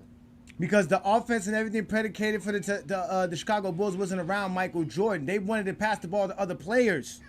The difference between what we're talking about That's right not here is, that's no listen, different than what you're no, it's doing in no, it's not football. no difference. It's The no difference different. is no, the Because difference everything is starts in the trenches. If you you know want me to football, answer the everything question or starts not, in the bro? trenches. Am I supposed to I'm answer the just saying question or everything not, bro? starts in the trenches. I'm just saying everything starts in the trenches. And them trenches was also in Detroit. And them trenches in Detroit didn't lead to That's Super why they Bowls lost. and winning the games. They didn't have trenches. That's why they lost. No, because they was in 3rd and 9. Because they was in 3rd and 11. You can't run in 3rd and 9, 3rd and 11, and just say, here, run the basket, run the ball. Why you think He's they was not in That's getting why they got most of their touchdowns. Barry because Sanders got Barry most of his Sanders, touchdowns on 3rd and Barry long. Sanders Yep. is not as durable, and he's not as Yes, a he is. workhorse and a Barry power Sanders never back. had a major injury. How is he not durable? He's not a power Hold on, back. real quick, He's not real a quick, power back. real quick. He's not a power back. Real He's quick. not He doesn't going need to be get a you the power back yards. because no one can That's catch why him. you. Can I get That's real why he quick? can't win. That's why you can't win with him. He can run for 1,500 yards. You're not going to win nothing because he's not. He's just breaking for 100 yards because he had one spectacular run. But we are playing a football game at 60 minutes. Johnny is right in this aspect. If He's wrong at you everything. are sitting here, He's not right right in this about the aspect. football. Hold on. He is right in this aspect. If you're costing your team, because we got to be honest. He wasn't costing Barry his team. Sanders was a phenomenal running back, The but he Lions got was a hit horrible for a organization. lot of. He got hit for a lot Nigga of had losses Scott Mitchell due quarterback. to the offensive line. Now Scott I'll give y'all that. That It look, was due blaming to that people. Here y'all offensive go, line. blaming teammates. But- It ain't their Because fault. we watched the games, Johnny. We watched the games. But can I please finish? B. Lee, But- was Scott Mitchell a good quarterback? Let Scott Mitchell was the Lions' best quarterback, and he was terrible. Let's women land. Emmett had a line. Everybody keeps saying that. That line was not a Pro Bowl line until Emmitt Smith got there. All of those guys. Larry Allen, he was already leading the league in rushing and being a better running back, winning MVP without Larry Allen. He won MVP and a Super Bowl MVP without Larry Allen. I don't know what y'all That's true. That's true. That's what I'm saying. He's not lying about that.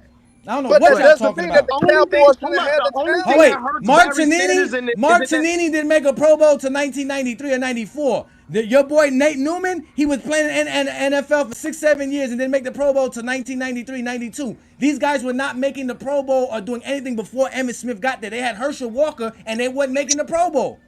But Herschel Walker was getting the same amount of yards, getting over 1,000 yards a year as well. But they wasn't making the Pro Bowl. Yeah, but because they didn't have any talent. Oh, now they don't got no talent. Okay. They didn't have a great defense. Don't you know how Offensive terrible linemen the make Cowboys Pro was Bowls today? when they win, not when they're losing.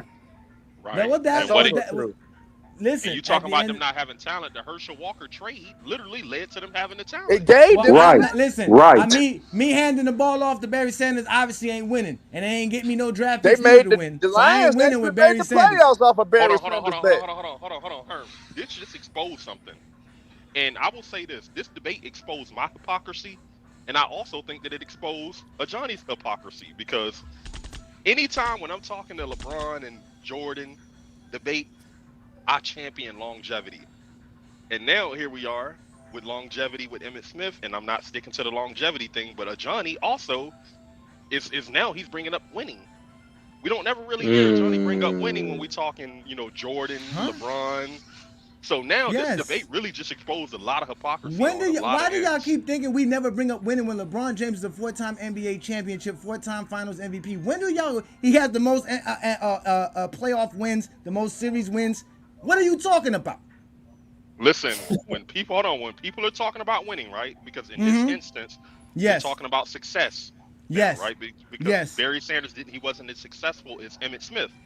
Yes. So when people are having the GOAT debate, Barry Sanders wasn't successful at all. He wasn't successful at all. He has 0 championships. You act like they won. No, that's not following through. 52-man roster, bro. Oh, here you go with the 52-man roster again. Can't put that on. Emmitt Smith led a dynasty. Hold on, Johnny. Barry Sanders didn't do none of that. LeBron led a dynasty. LeBron never led a dynasty. Yes, he did. What dynasty did LeBron lead? The repeat. If you have 2 championships and 4 finals in 4 years, that is a dynasty. That is a dynasty. That is a dynasty. 3 and 4. That's a dynasty. If you win back-to-back championships, that's a dynasty. How many teams won back-to-back championships in NBA history? That's a dynasty. So the Hakeem Rockets were a dynasty? I said 4 finals and within 4 straight years as well. That makes you a dynasty. Have a dynasty. So we're talking. That is a dynasty. 4 straight finals and 2 back-to-back championships. Do the Rockets have that? Do the Rockets have that? Bro. Do the Rockets have that? Do they have that? Won 2. They won 2 championships. When we talk about dynasties, we're talking But about they one also made the specific team. finals, so that means they were competing for So now we should championships. go They were off of in winning. there. So now That's we a should go part off of being a making. dynasty team. This is crazy. That's not a dynasty. Yeah, There's no because you never definition had, of you a don't know the dynasty. definition of That's dynasty. There's not no a dynasty. definition of a dynasty. You don't That's how have a you feel the definition of dynasty. That's a dynasty. A dynasty. dynasty is Yeah, at least there's no at standard least definition. 3. You can't tell me No, I listen. can't use that. You Even have to at when- least even when make we 3 talk about- finals, and you have to make at least Even 3 when we finals talk and win about the back-to-back Patriots, or we championships. talk about it's like at least 3 at a minimum. It's 3. It's not 3 because that means there's only 2 dynasties and 3 dynasties in history. That's false. Listen, only 3. You talking about the Heat? That's false. There's not only 3 dynasties in history. Dynasty, bro. Hey, Rebrand, I thought there's I thought not 3 dynasties in NBA history. There's more than that. Hold on, Rebrand. I thought championships was a team accomplishment, though. I thought it wasn't about individual. I thought team accomplishments had nothing to do with individual success, which I always. That's a good point, Herm. I always be told that. But why y'all keep Johnny saying that? other But LeBron why y'all fans. say that for Emmitt Smith? Then every time Emmitt Smith does something, it's because of his team. No, It's not no, because hey of Johnny, him. that's what you're saying, hey Johnny. That's what No, you're I'm saying. not. Right. Y'all Hold on, keep hold on. saying that we don't Johnny, use winning cut with me. LeBron. Hold on. We don't Johnny, exclude winning with hold on, LeBron. The problem with y'all is Johnny. we don't say Emmitt Smith the greatest ain't running back listening because he has to the most yourself, Quiz. championships. You ain't listening to yourself. Hold on, Herm. Because he cut me Y'all off don't before listen. He knew I was about to make the point. So Go ahead. For the sake of this conversation, you're talking about, Emmitt Smith won more. So I'm talking about, okay, when we're talking about the LeBron James and Michael Jordan conversation, a lot of people argument to you is Michael Jordan won more. So that's what I'm saying. It's the hypocrisy. Now you don't understand. When we're talking LeBron and Jordan, you don't understand who won more. But then when we talk, No, because you're Emmett, lying. understand. I didn't say Emmitt Smith won more. That's why he's did. better than anybody else. I said that he was more successful because the team was predicated around him. They built a dynasty around him. There is none of that with Barry Sanders. Okay, so how do you define There success? is a dynasty with LeBron James. How do There you- is how do you- winning how with do you LeBron define James. success?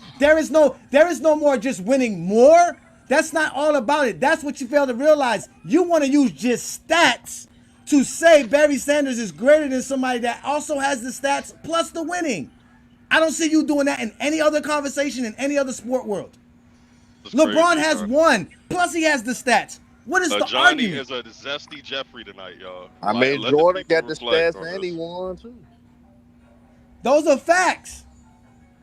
Emmitt Smith had the I formation on And lock. Jordan had longevity.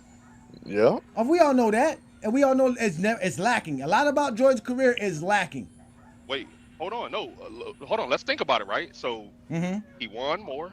He was more successful, right? Yeah, he won 2 more championships. Right. So more successful. No, he's not. No, you Longevity. can't go. Wait, you can't give him 2 points. You can't. Is it more successful Hold on, or more hold on, hold on. championships? Is that 1 point? What are you talking about? That No, yeah. he Is won it? Is more. it? Okay, so I he mean, won what more. you That's saying it. for Hold on, Emmitt hold on. Smith, the same thing applies to Michael Hold Jordan. on. So he won No. more. He won. Hold on. He won more. He led his team to dynasties, right? The same shit you just pulled with Emmitt Smith. He led his team to dynasties. So did LeBron. He has the longevity. Accolades. Barry Sanders don't got none of this shit.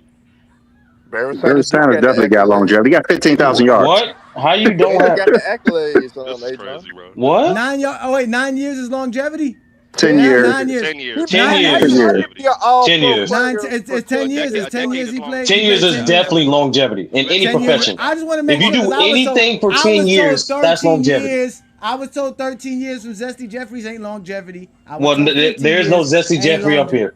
I'm There's just- no look, Zesty Jeffrey up here. They are up here because they trying to throw it on me. They trying to throw that name on me. All because they mad that Nobody, Barry Sanders nobody, win. nobody called you that. No, listen, Rebranded Ajani. as a LeBron fan. No, Ajani, I'm I just know hearing that. your talking points starting to mirror Allegedly. a lot of the people that you exposed. And I'm like, damn, hold on. Ooh. Is Ajani a And zesty every Jeffrey? fact that we have it, Emmitt Smith is better. And even if you want to go to the LeBron James, even if we don't talk winning, it's still Emmitt Smith. He has the stats and the winning, just He like doesn't LeBron have more James. yards. He doesn't have more This nigga yards just per said carry even if than we don't Barry talk Sanders. winning, he He has doesn't He average has more yards. He 18,000 doesn't yards. average more yards per game than Barry That's Sanders fine. running That's the ball. fine. I mean, Barry I'm just Sanders don't saying. average the I'm most just yards saying. in NFL I history as put well. it in context So- why Barry Sanders only played 10 years.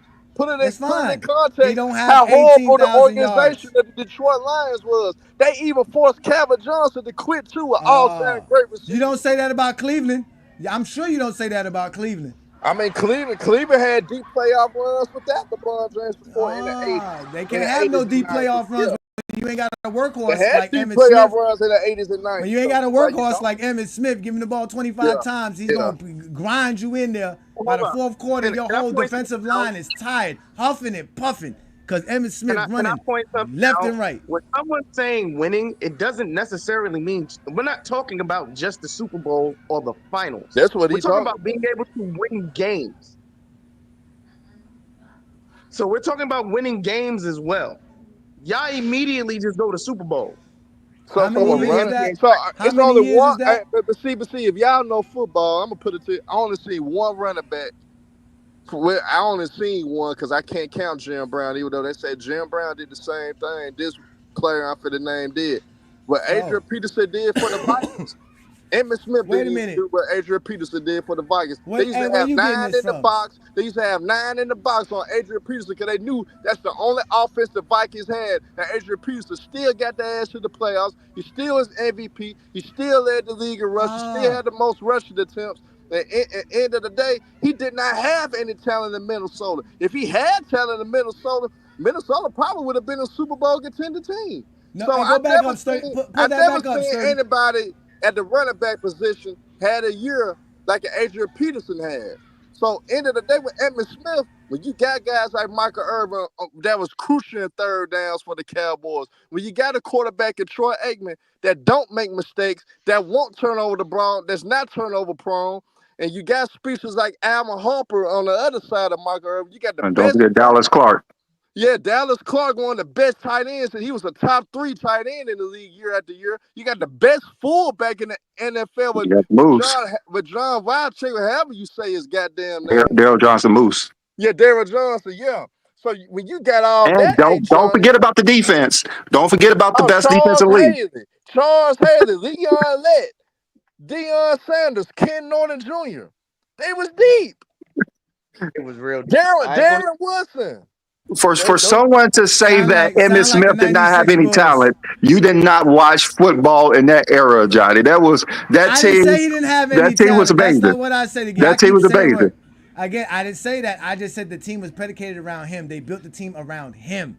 That's what Around it the was. running game was around him. The running game. Yeah, They had because a he was lot of that good weapons. of a because That he was was the that good of a 90s. running back. Because he was that good of a running backs back. back then. In fact, Hold up. let's hold on. Let's call Reed Brandon out because Reed Brandon was saying that a back-to-back title don't make you a championship. Says right here in the NBA, a dynasty is a team that dominates the league for a prolonged period of time. Some will say the team that achieve a dynasty status if they go back-to-back champions or 3 titles within 6 years, sir.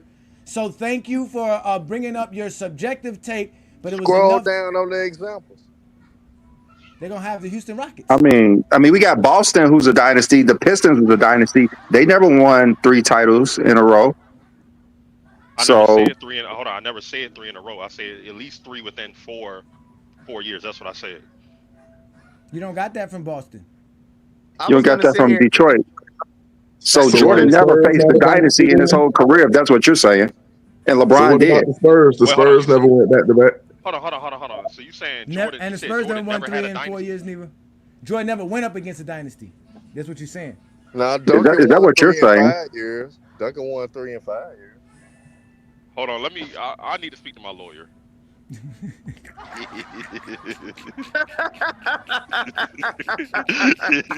Hey, what Adrian Broder say? I'm getting close. Look, see, But hey, Johnny, but they nobody skipped didn't the call Heat. the Bad Boys a dynasty, even though they should have been considered because they did make Everyone called the Bad Boys a dynasty. The Bulls, Michael Jordan called them a dynasty. I So mean, they're a dynasty. they went to 3 straight finals and they won 2 back to back. I would consider that a dynasty. And they were in the wasn't they in the Eastern Conference Finals that last year as well? So Yeah. in Now they 91. made it to the East like 5 straight years. That's what I'm saying. Like for me, if the Rockets would have made one more finals in that stretch, whether it was 93 or 96, yeah, I would have considered them a dynasty. You remember they made the Western Conference Finals in '97? The Rockets did. They did, but that's what I'm saying. You got to make the finals. You got to make the finals. You got to win 2 championships within like a 4-year span and make the finals at least 3-4 times. I was never under the impression that a back-to-back made you a dynasty. Like that's. It's hard. There's Well, not you too many gotta teams did understand. it. It's just How many subjectively, teams Greg. did it? How many Yeah, teams did it that's anyways? You gotta look at how many teams did that. Hey, Exactly. I That's a, Mr. Sturdy, how that's you crazy. feel? How you feel about what you're hearing? Because you know our whole basis of these topics was to expose certain things. What you think has been exposed so far, in your opinion? uh, I think That word is I think trademarked. I can't use exposed no more because that's just exclusive for me and Herm. no, like I said, I thought it was a good debate, but like to me, it's always been a thing. Like I just to acknowledge like how people are selective in regards to acknowledging what's better or what's more difficult, and for re-acknowledging the fact that there's a slight difference between greater and better. Because there's a reason why I asked that question, and B Lee gave the perfect response because better is slightly different from greater because greater is more so in regards to circumstance and totality of body of work versus Right. better is more so at least I notice a common trend amongst sports is better tends to be more impactful, more consistent, more dominant, things of that nature. So my question was, why is there a difference between who's a better scorer between LeBron and Jordan in terms of the logic versus who's the better running back of Emmitt Smith and Barry Sanders? So, Ace 30, I'm gonna be real. When it comes to Barry Sanders and Emmitt Smith, when people think of the games, they look at the games. The first thing they think about is Emmitt Smith is he had that dominant team. And that's why, and I'm not going to say they diminish Emmitt Smith because you can't diminish greatness. That nigga a goat. People saw Barry Sanders running for his life, having to make 2-3 people miss to make something out of nothing a lot of times. That's why it's like people, you know how we talk about the nostalgia, people get caught up in the nostalgia. They get caught up on the nostalgia. But in this case, it's just true. Barry Sanders didn't have shit, and he still gave you 15,000 yards and was all pro for 10 years straight. He was phenomenal. That's why people can't. That's why this is always going to be a debate with those two. Because people will always sit here and say, if you give Barry Sanders that line, they go to probably 6 Super Bowls. No, but Twin Man, I guess here's my thing, Twin Man. Though, like when you look at it, the difference when I saw that Emmitt Smith is ranked 129th all time in yards per carry, and he's ranked 18th in yards per game. That's alarming to me to say somebody the greatest running back of all time. How can I put him over Jim Brown that averaged 100 yards per game in his whole career? The only player in NFL history to average over 100 yards per game. How can I put him over Jim Brown? How can I put Emmitt Smith over O.J. Simpson? Emmitt Smith never had a 2,000-yard season rushing. Barry Sanders had one. Emmitt Which Smith is Right. insane when you think about it. That's insane when you think about their circumstances. The fact that he had them surplus of talent and never did that. And on top of that, too, Twin Man, I noticed two things, right? One is similar to that of LeBron's case when I noticed some LeBron fans use that same notion too. When giving credit to that Bulls dynasty, they did have the best GM of that decade. They did have the best coach of that decade. They have the best supporting cast and role players of that decade. They had the second, the quote unquote best sidekick, a top 5 player of that decade on that team, who in most regards consider the bare minimum lowest, a top 3 defender of that decade. So you see the displacement of logic, you know what I'm saying? Like It's like they on understand the importance of a good, competent franchise when we talking, LeBron and Jordan, but then when we talking Barry and Emmett, it's like that none of that mattered. None of the they had a competent coach, they had, a great quarterback, they had a, great wide receiver, a great offensive lineman, The a great playmaker was one defense. of the best receivers in the game. But it They also was goes down to preference too, because I just prefer, even with, like my style of running backs, I like faster, shiftier running backs. Like I prefer like a Chris Johnson or a Jamal Charles, or a Right. Barry.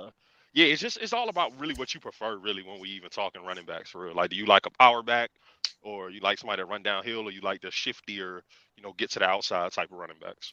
No, it's the same thing. Well, I think when people say who's the better scorer between Jordan and LeBron, it's like they both have something statistically that's unique to them, but you notice people tend to get to more so preference. I'd rather have this guy who's an elite finisher, more efficient, and he's going to score from multiple levels. By the same, or I can have this guy who's a little more relentless, also elite finisher, but who also can score at multiple levels. So it's like, what is your preference? Yeah. And I will say this, at least with LeBron, when he's the all-time leading scorer, he's still top 5 in both playoff points per game and regular season. Well, like regular season, I think he's like top 7 now. Like Emmitt Smith's not even top 10 in some of those categories.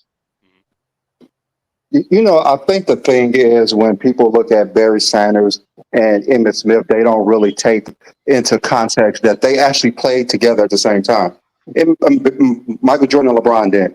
When you look at those years that Barry Sanders and Emmitt played football together, and even when they played head to head, Barry Sanders always outrushed them, outplayed them. Every year, basically year after year, Barry Sanders was the most dynamic, the best running back in the league.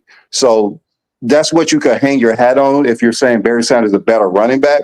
But all time, what Emmitt Smith did all time in his career, that's different. That's completely different. Hmm.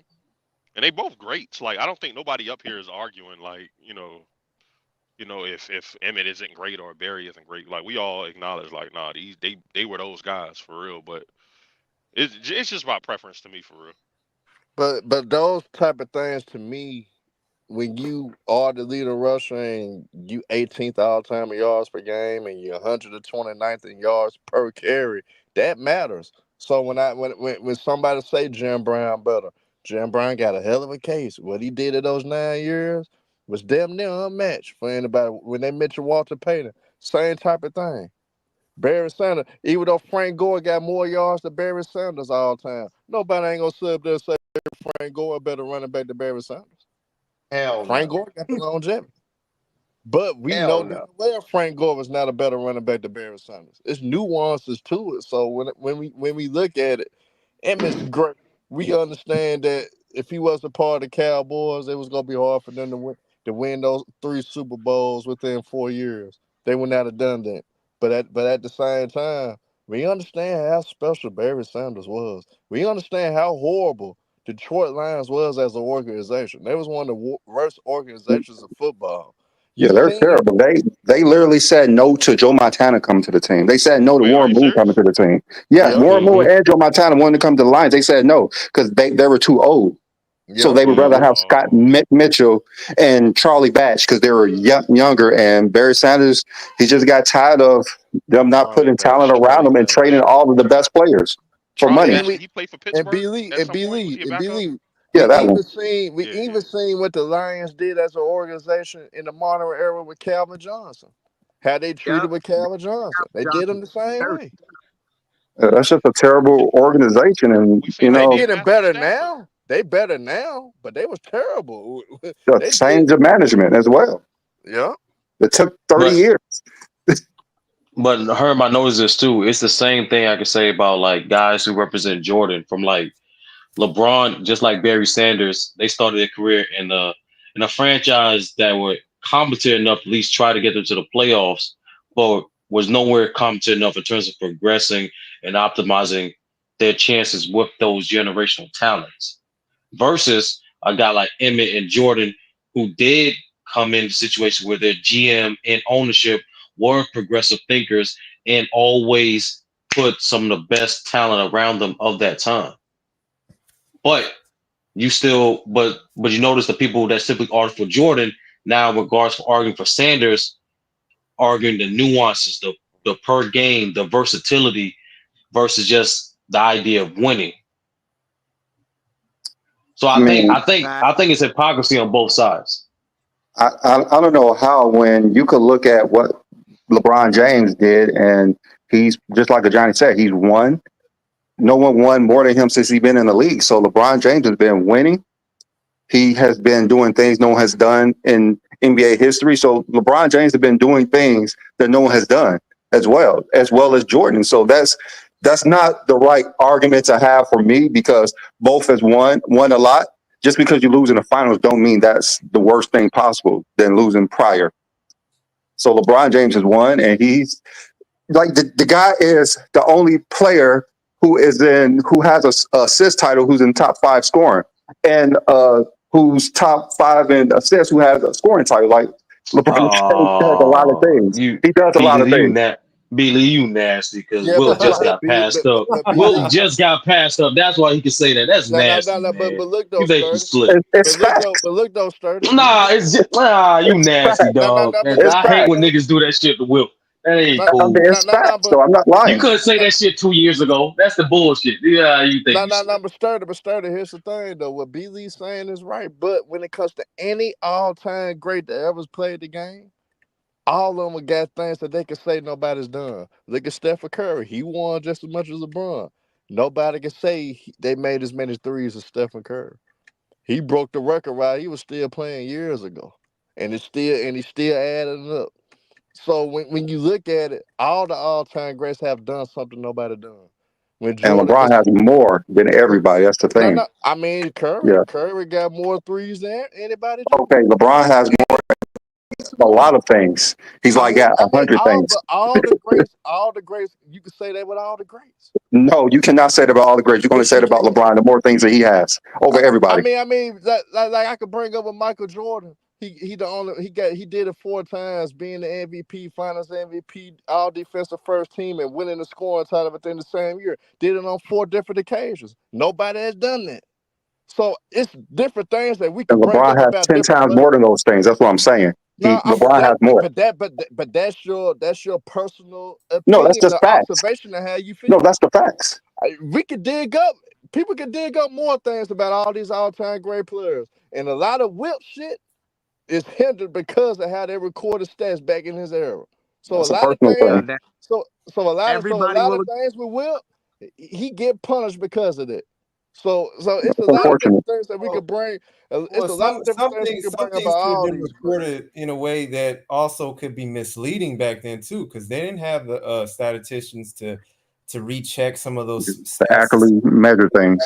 Like, yeah, there are stats that's been taken away from LeBron and a plethora of players. So the thing is that Will also benefits from the fact that you got taken away don't from have the stat police back then. The Yeah, people we saw the same thing with Jordan in 1988. Yeah, so it's like, so you can go both directions. Today it's more difficult to be lenient with how your real production is, and so they even got rules in place all over the website to indicate like what's really constitutes a rebound, what's really an assist.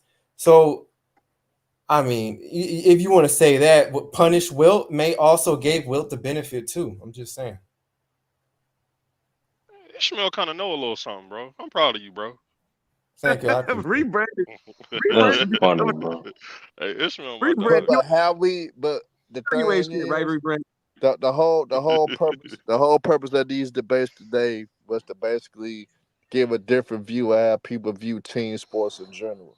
And all team sports should somewhat be viewed the same. We can't single out, just give it up to one player. We should never do that. It's I disagree with that.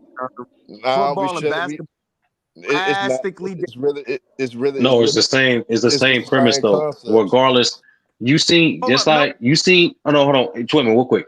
You seen all-time great players have great performances that help propel their teams to championships, but you also seen those same great players have still all-time great performances where the teams didn't win.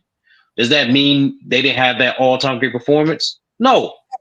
Like it just is just like we understand the obvious that those are two completely different sports. Look at Terrell But Owens in that Super Bowl against the Patriots. but yeah, but the commonality is this. It's very this simple. This is not opinion. This is straight fact. Championships are a team accomplishment. No one player in a team sport should be credited for all the success for a championship. In my opinion, when they buy away a player, a championship shouldn't even come in the picture. Because that's circumstances. I can agree Well, with I that. always thought you know how I say I think you should win one at least. That winning matters. Well, no, but this is the thing No, though. no, With no, no. Smith, No. But that's the problem. That's the problem. That's the problem right there, Ishmael. Winning tends to be only defined when a team wins a championship. Yeah, it's true. yeah, That's the problem.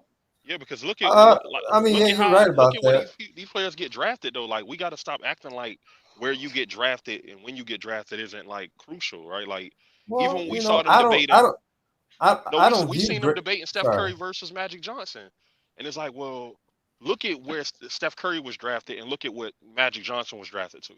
It's like where you get drafted That is important, bro. Well, you know, very I don't view greatness as a matter of fairness. So it's never going to be fair. I mean, players, you know, become great on systems that, that can elevate their careers based on the system they play and based on who surrounds them. All And right, players' so stats can get better too based on the fact they play with people they have to carry all right, that. so when A. So, Johnny analyzes Emmitt Smith greatness, he was in a great ass system yes, I in don't Dallas. disagree, and that's why I think So Emmitt Smith is greater all time. I think and Barry and, and, Sanders and was I hope A. more Johnny talented realized now, running back. but I hope A. Johnny realizes Emmitt Smith got more commonalities with Michael Jordan. That's He why I Uh, said really this does, and debate that's why exposes a sometimes lot it's of hard to hypocrisies. hear people put Emmitt Smith not in the top 10 when he has a lot of things Michael Jordan has. Yeah, he's like yeah, 8 or 9. He's like eight. There's a lot. There's you look at all the like rankings from like the professionals. He's not in the top 10. They got Emmitt Smith most of the time. When you look at rankings, they got it like between 4 and 8. That's what they I typically have have. never seen that Oh, before. no, They don't even list Herm. him as a top 3 Yeah, running I back never. No, in the no, because NFL I'm gonna rankings. tell you, they got Jim Brown, Walter Payton, Barry Sanders, and No, Dennis that's just, Rodman. I'm talking about all time. Like they really That's what have I'm talking Emmitt Smith about. in the top 3. Yeah, Emmitt Running Smith backs get are that. not in the top 10 all time NFL Emmitt Yeah, players. Smith get the Troy Aikman treatment. Like Troy Aikman don't even get well, and I'm not arguing that he should be Well, mentioned in the top Troy 10 Aikman or should 15. never be in the top No, 10 no. Listen, conversation. I'm now not his arguing that. injury, them concussions got him out the way though. You know what I'm Niggas saying? So, football.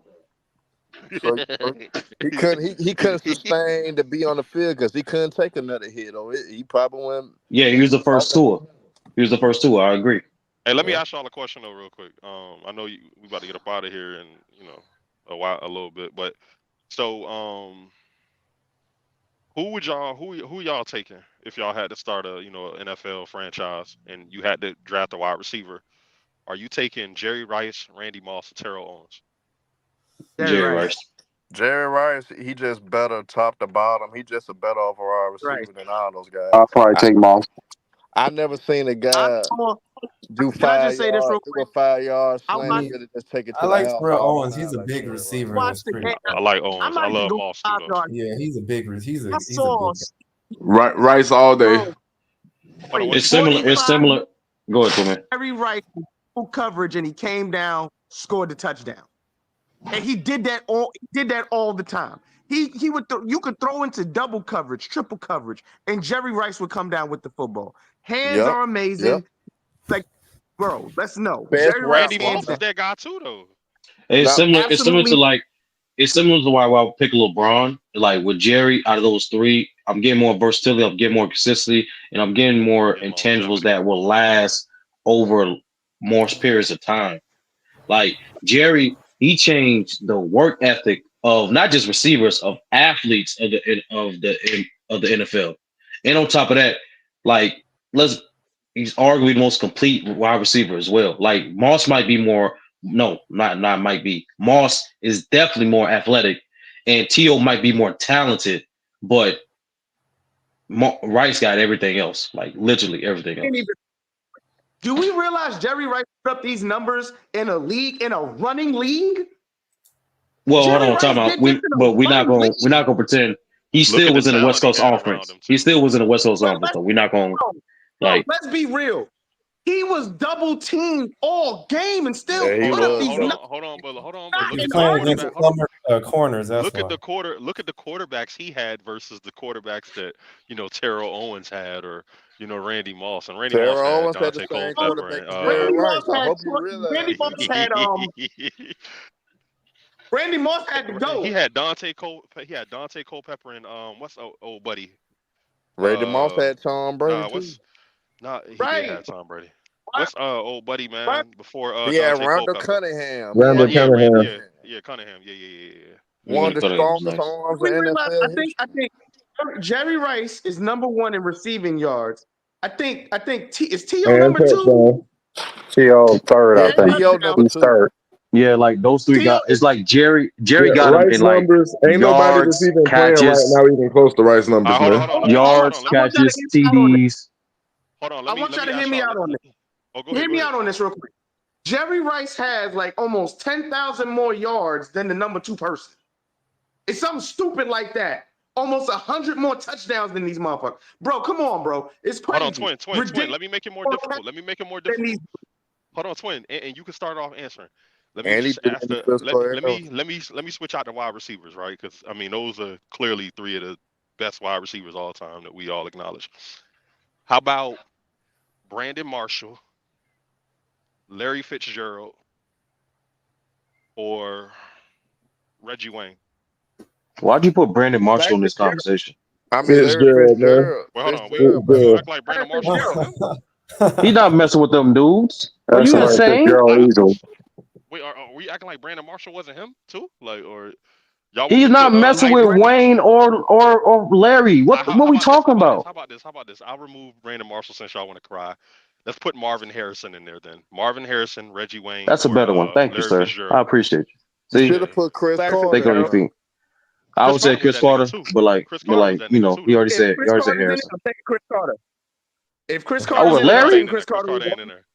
Over Larry, you wildin' dog. You wildin' dog. And Larry played his ass off in that Super Bowl, one of the greatest Super Bowls of all time too, the 08 but Larry better than Pittsburgh. Chris Carter. Yeah, Larry better than Chris Carter. Yeah, Larry ain't really had no quarterback neither. Y'all are sleeping on Chris Carter, bruh. No. Chris Carter is one of them dudes. Chris Carter was that guy. He just got overshadowed by Randy Moss at a certain point. Like Moss came in, it was like, all right, everybody started thinking about Moss. But Chris Carter was still a better route runner than Randy. Yeah, that was late in his career. Chris Carter retired as probably the second greatest receiver of all time when he retired. Right. Yeah, he was second at first. Yeah, he was second in everything. It was Jerry Rice, Chris Carter, and Tim Brown. They were 1, 2, 3 in all the stats. Then it was Isaac Bruce after that. Isaac Bruce never caught them in stats though. Nah, he didn't. Here's another one. So Anquan Bolden, Torrey Holt, or Anquan Bolden, Torrey Holt, or I don't know why I want to say Keyshawn Johnson. I'm not gonna say Keyshawn Johnson. He won't like that to me for real. Keyshawn Johnson. Wait, huh? It wouldn't be fair if you put Keyshawn Johnson with them. Okay, yeah, take that's Keyshawn. Say, yeah. You said take Keyshawn. Yes. Fuck out of here, bro. Keyshawn was the reason. Was one of the main reasons Tampa Bay sustained a decent offense when they won that Super Bowl. Keyshawn Johnson ran better routes than both of those 2 dudes you just named. You crazy? Did you say decent offense? Bro, because that defense is what got them the championship. Yeah, but Keyshawn Johnson was converting on crucial third downs. He was making John the big Lynch, catches. Warren Sapp, Brad Barber. Johnson, when he had Brad Johnson as his quarterback, man. And he still was tops in receiver stats with Brad Johnson. I got one for y'all. Go ahead. I got one. Megatron. Shout out to Mike Allstott too. Yeah. So Megatron, Chad Ochocinco. I need another good one. Or Antonio Brown. Megatron. Antonio. Chad is not even an argument. Chad is not even. I'm taking Antonio Brown though. Well, you said Calvin Johnson. No, you said Calvin Johnson, Ocho Cinco, and Antonio Brown. I'm taking out. Nah, forget Ocho Cinco. Taking Ocho Cinco, bro. I'm taking Megatron. Give me Megatron, bro. I got another one. Bro, Megatron, you only get like 7 good years, man. They gonna quit on you. We talking about Calvin Johnson. I got one more. No, he didn't break. Nah, he was fine. He like, nah, fuck this football shit. He was fine. The nigga body broke down. The nigga foot don't work. Yeah, his feet, bro. Like, what you gonna do? What you gonna do if you have a messed up foot, bro? He could have came back, bro. Go ahead. He literally said, "I'm not doing this shit." I You got want somebody to get Tyreek brain Hill. damage, Sturdy. That's what you want. Yeah, it's football. So Go ahead, Tyreek Hill. Tyreek Hill. What's my dude from the Giants? He went to the Ravens Odell. recently. Odell. yeah. Odell. That's not. Don't. Why is So Odell in this? Tyreek Hill, Odell Beckham. I need another speedster. Damn. The dude that played on the Patriots all them damn years. You talking about Wes Brandon Cook? Welker. Not Talk about Wes Welker. Wes Welker or You Julian better Edelman. not put Wes Wes Welker in Welker. this goddamn conversation. Why not? This is a horrible nigga. Yeah, What nigga? yeah, what? this one, Twin Man. This was a horrible one, gang. I ain't gonna lie to Well, you. 'Cause you I put, got a better. I think I got a better one, man. yeah, that was a horrible one, Twin. That was disgusting. What you mean? Y'all disrespecting Wes Walker. No, we're not disrespecting Wes. That nigga was a quarterback. What's that nigga? That nigga was a quarterback. Bro, Herm, what's your three, bro? Go ahead, Herm. It's on you, Herm. Twin is blocked, bro. Hey, give me. I'm gonna do this. Plexico Burris. Ooh, Plexico was nice. Put That's a good- Plexico Burris. I know what the answer gonna be out of this, but I'm gonna put them in there. I'm gonna do Plexico, Keyshawn, because I kind of want to do big receivers on this one. Plexico, Keyshawn, and what's another? Shit, I know Larry better now. We already did Larry. So what's another big receiver that was just as good back in the day?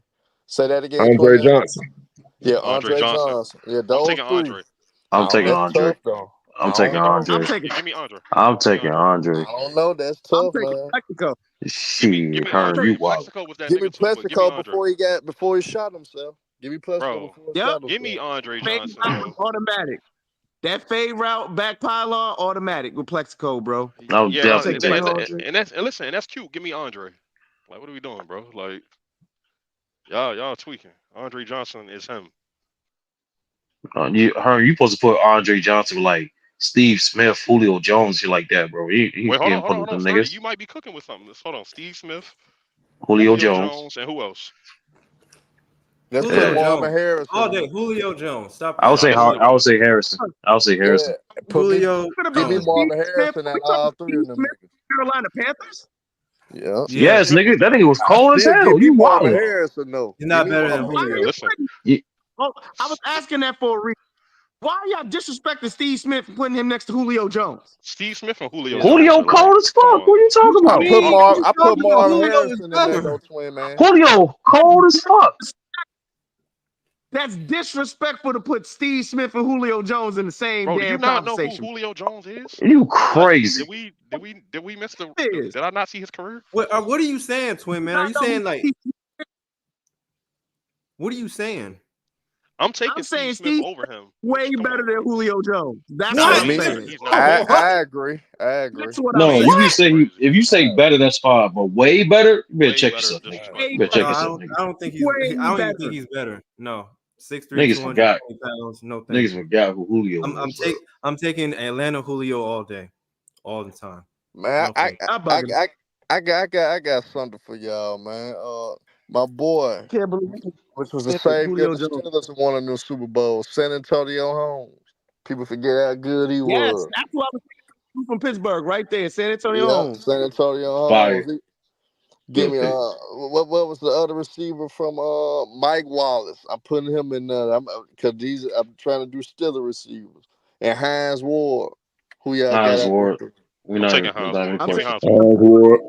Yeah, give me Hines Ward. I'm taking Hines Even though Ward.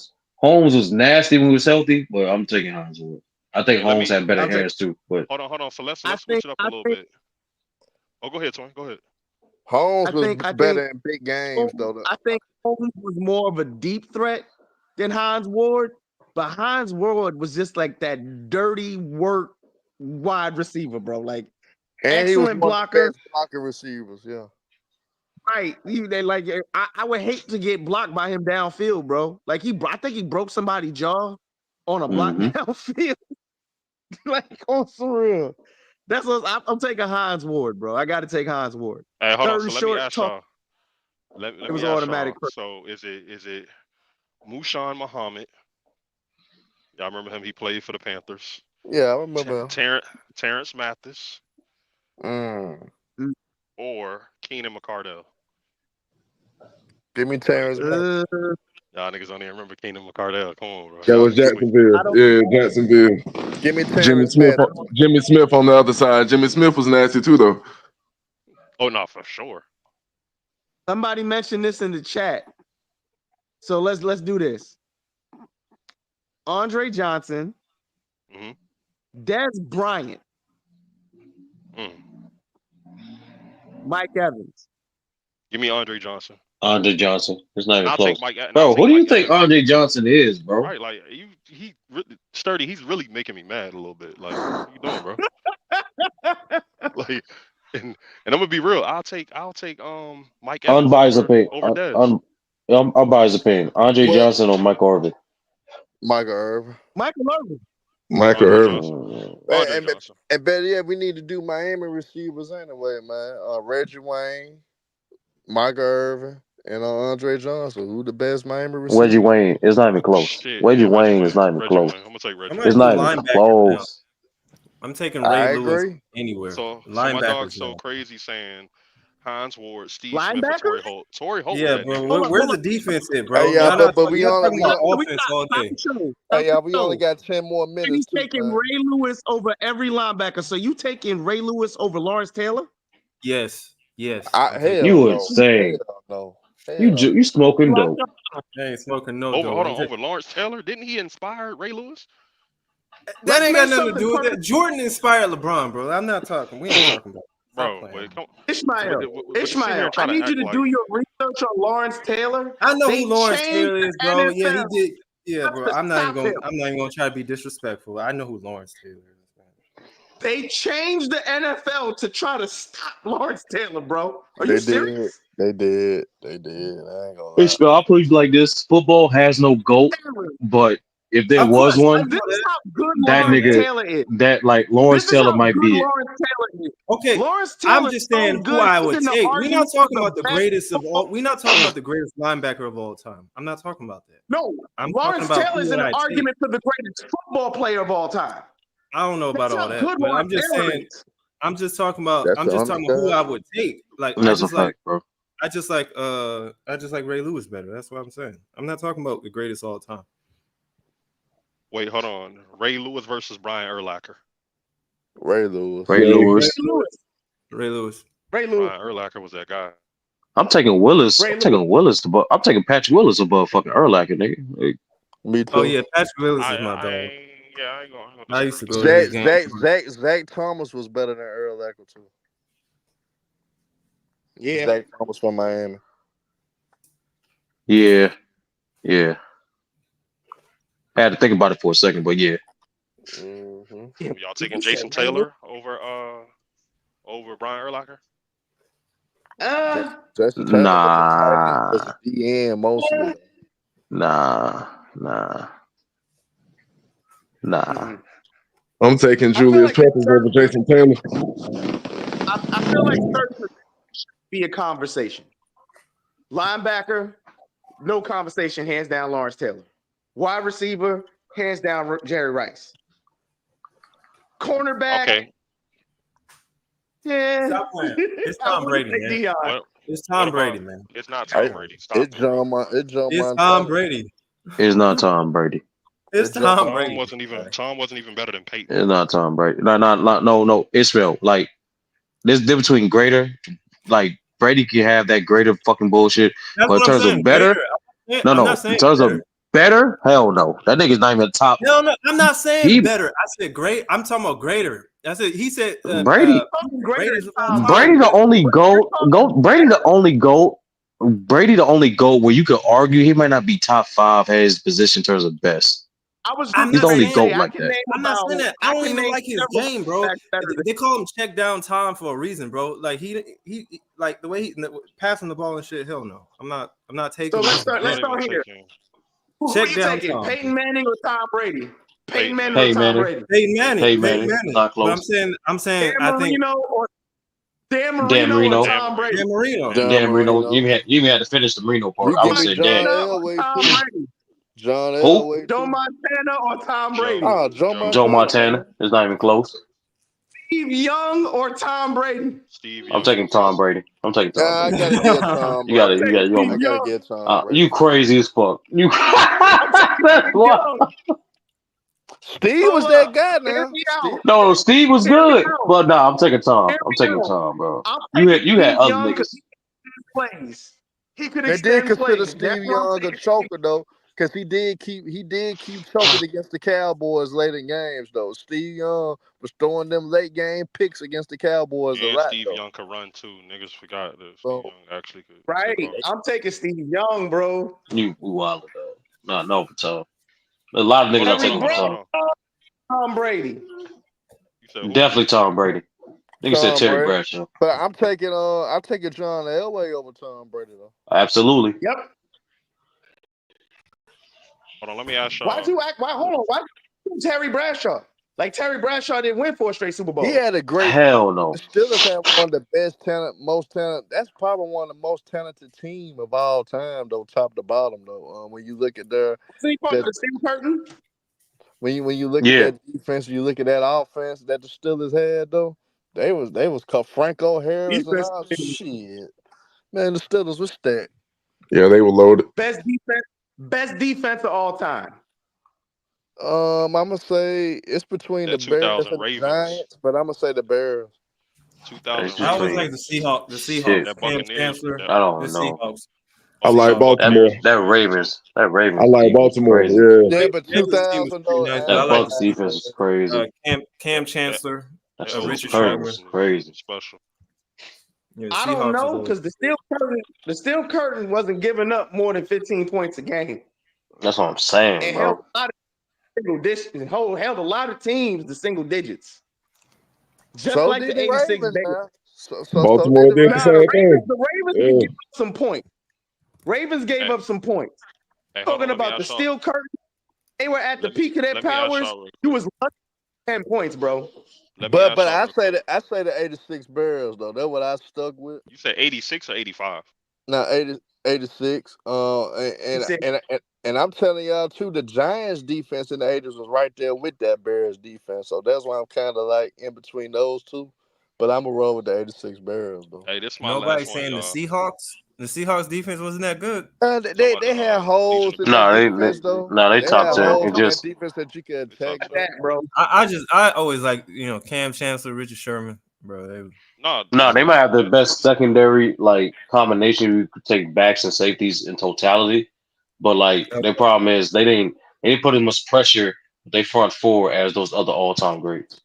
Okay, I Hey, see hold what you're saying. Let Yeah, me I ask y'all agree. real quick. I agree Let with me you. ask y'all. So if you starting a franchise, you got to draft a quarterback. Who are y'all taking? And it's 3 quarterbacks. You got Donovan McNabb. You got Jim McNabb. Kelly. Hold on. You got Jim Kelly, and you got Phillip Rivers. McNabb.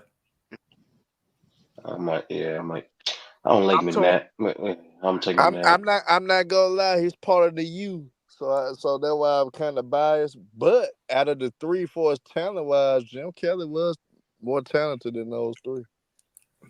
He was a better, but he was a great thrower. Was he more He, talented than I'm so, McNabb? I think he was. For why are throwing we the not talking football. about Phillip Rivers?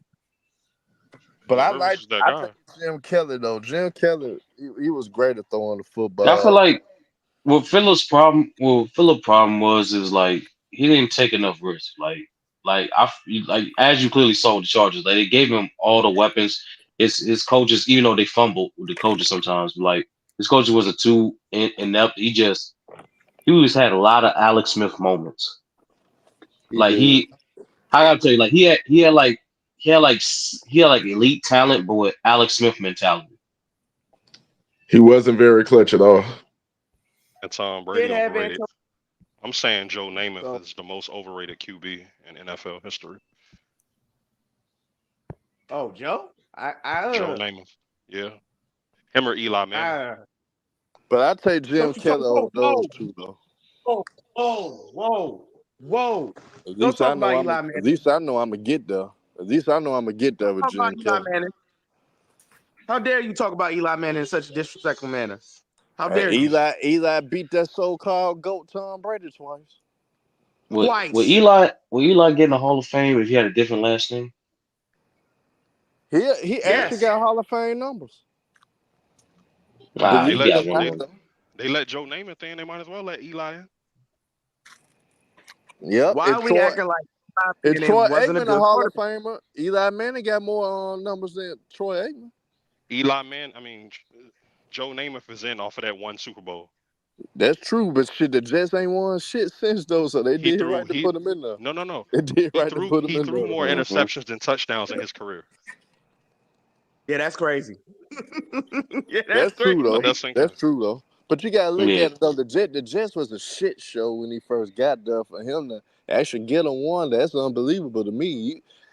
You seen where they been ever since. So Hey, he get credit for that. hey Herm, real quick before I go, like you say y'all doing another debate tomorrow? No, it probably be next. It probably be this next Saturday though. It'll Next be Saturday. next Okay. Saturday. But man, Okay. shout out to all y'all that came in and support this video though for sure. Support the stream for sure. It was great overall. We just wanted to do the debate on these two particular topics because it do bring lights to certain talking points that all of us use on a daily basis when we talk on these basketball talks. And at the end of the day we will. I'm including everybody in this, including myself. We will cherry pick certain things to try to make cases for certain arguments, and it showed today, and it was displayed today in this debate. So that's what the nuance to the debate kind of was to expose certain things that certain talking points that typically that A. Johnny never uses, but he used those talking points today. You know what I'm saying? Because it brought light to certain things. So that was the main point of the debates, man. I appreciate all y'all. Appreciate A. Sturdy for making this happen as well, because he know I don't know how to run no damn string. I'm gonna have to learn this shit for real though, but appreciate A30, man. Appreciate the judges that came in. Appreciate everybody that had the input on this debate. Even though Twin man a capping ass nigga, but that's still my brother. Still my brother from another man. But y'all hit that like button, y'all subscribe. Like I say, y'all donate to these platforms. Show love to Go James Keenan. We got a great thing going on. Donate to Lamont when he does his streams. He got great things going on despite of him culture. Man, show love to the crossover. Show love to In the Zone. And most definitely show love to full court press and 94 feet boys. We're gonna come as the heat. And I've been talking to my brother. We just got to get our schedules aligned because he be real busy because he kind of doing a promoting thing now for us promoting in these clubs now. But I'm telling you, I guarantee this, I'm going to have a former NBA player that played in the NBA. He's my brother. We from the same hood, same project. He's former Conference USA Player of the Year. He played for the Memphis Tigers. He kind of catapulted Calipari's success, the beginning of Calipari's success in the University of Memphis. His name is Antonio Burks. He would be on the show very soon. It's just all about having to go get our schedules together. I probably gonna end up having to do a pre-recorded one. I like it to be live because I would like to let y'all come up here, ask them questions, get y'all opinions on certain things about the NBA. And he's one of those guys. He's one of those guys that actually could be a good influence to John Morant because he had a lot of guys around her that wasn't good people that didn't look out for his best interests, and that ultimately was his downfall in his NBA career and ended up ruining his overseas career as well due to being in a certain situation. But he was a great talent, a great player, came for nothing, but he made it to the NBA, played for the Grizzlies for 2 years. He signed a $4 million deal to go overseas in 2007, but unfortunately, a life-changing event happened and he wasn't able to play basketball anymore. So, but I will have him on. If y'all research, look up Antonio Burks. He played at the University of Memphis. He was a former Conference USA Player of the Year in 2004. He kind of started the trend to where Calipari was trending towards in Memphis at the time. And you can look at John Calipari to this day. Antonio Burks is one of his favorite guards. So y'all look out for that. That's coming very soon, man. Like I said, I'm gonna have other NBA stars come up here, other NBA players that come up here as well. Got to get in line with Thaddeus Young. That's another brother of mine. Got to get in touch with him, see how his schedule works, along with Penny Hardaway. Try to get a lot of guys on it, but most definitely Antonio Burks already confirmed with me. It's a definite just all about the schedule. So y'all look out for that. Man, y'all hit up, man. Y'all hit that like button, subscribe. Salute to y'all. We out of here, y'all. 94 feet, boys. Full court press, y'all.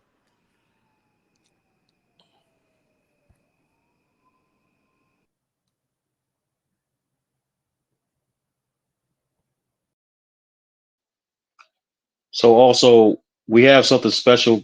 Now on top of that, we not only going to announce the winner of this debate from tallying up all the votes that you guys are going to leave in the comment section, but also we're going to announce more details for a PS5 raffle.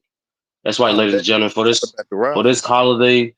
this holiday season, we will for the first time ever do a PS5 raffle where you will have a chance to win a brand new PS5. Guys with a controller might throw in a game with that as well, but there's gonna be more details with that next week's show. But Hearn, take us out of here, man. Oh yeah, man. Y'all, man, y'all know what it is. 94 feet, boys, in the fake full court press, y'all. We gonna keep bringing heat. We gonna keep bringing good content. Shout out to my boy A Johnny, Go Games Kingdom, Go James Kingdom. Shout out to B Lee as well for hopping on the panel. Shout out to Kane. Shout out to Twin Man. Shout out to Ishmael. Shout out to my brother Rebrander, one of the best instigators on YouTube to get shit popping. Man, shout out to everybody, man. Shout out to Casual and P5 as well. Man, hey, y'all. 94 feet, boys. We out of here, y'all.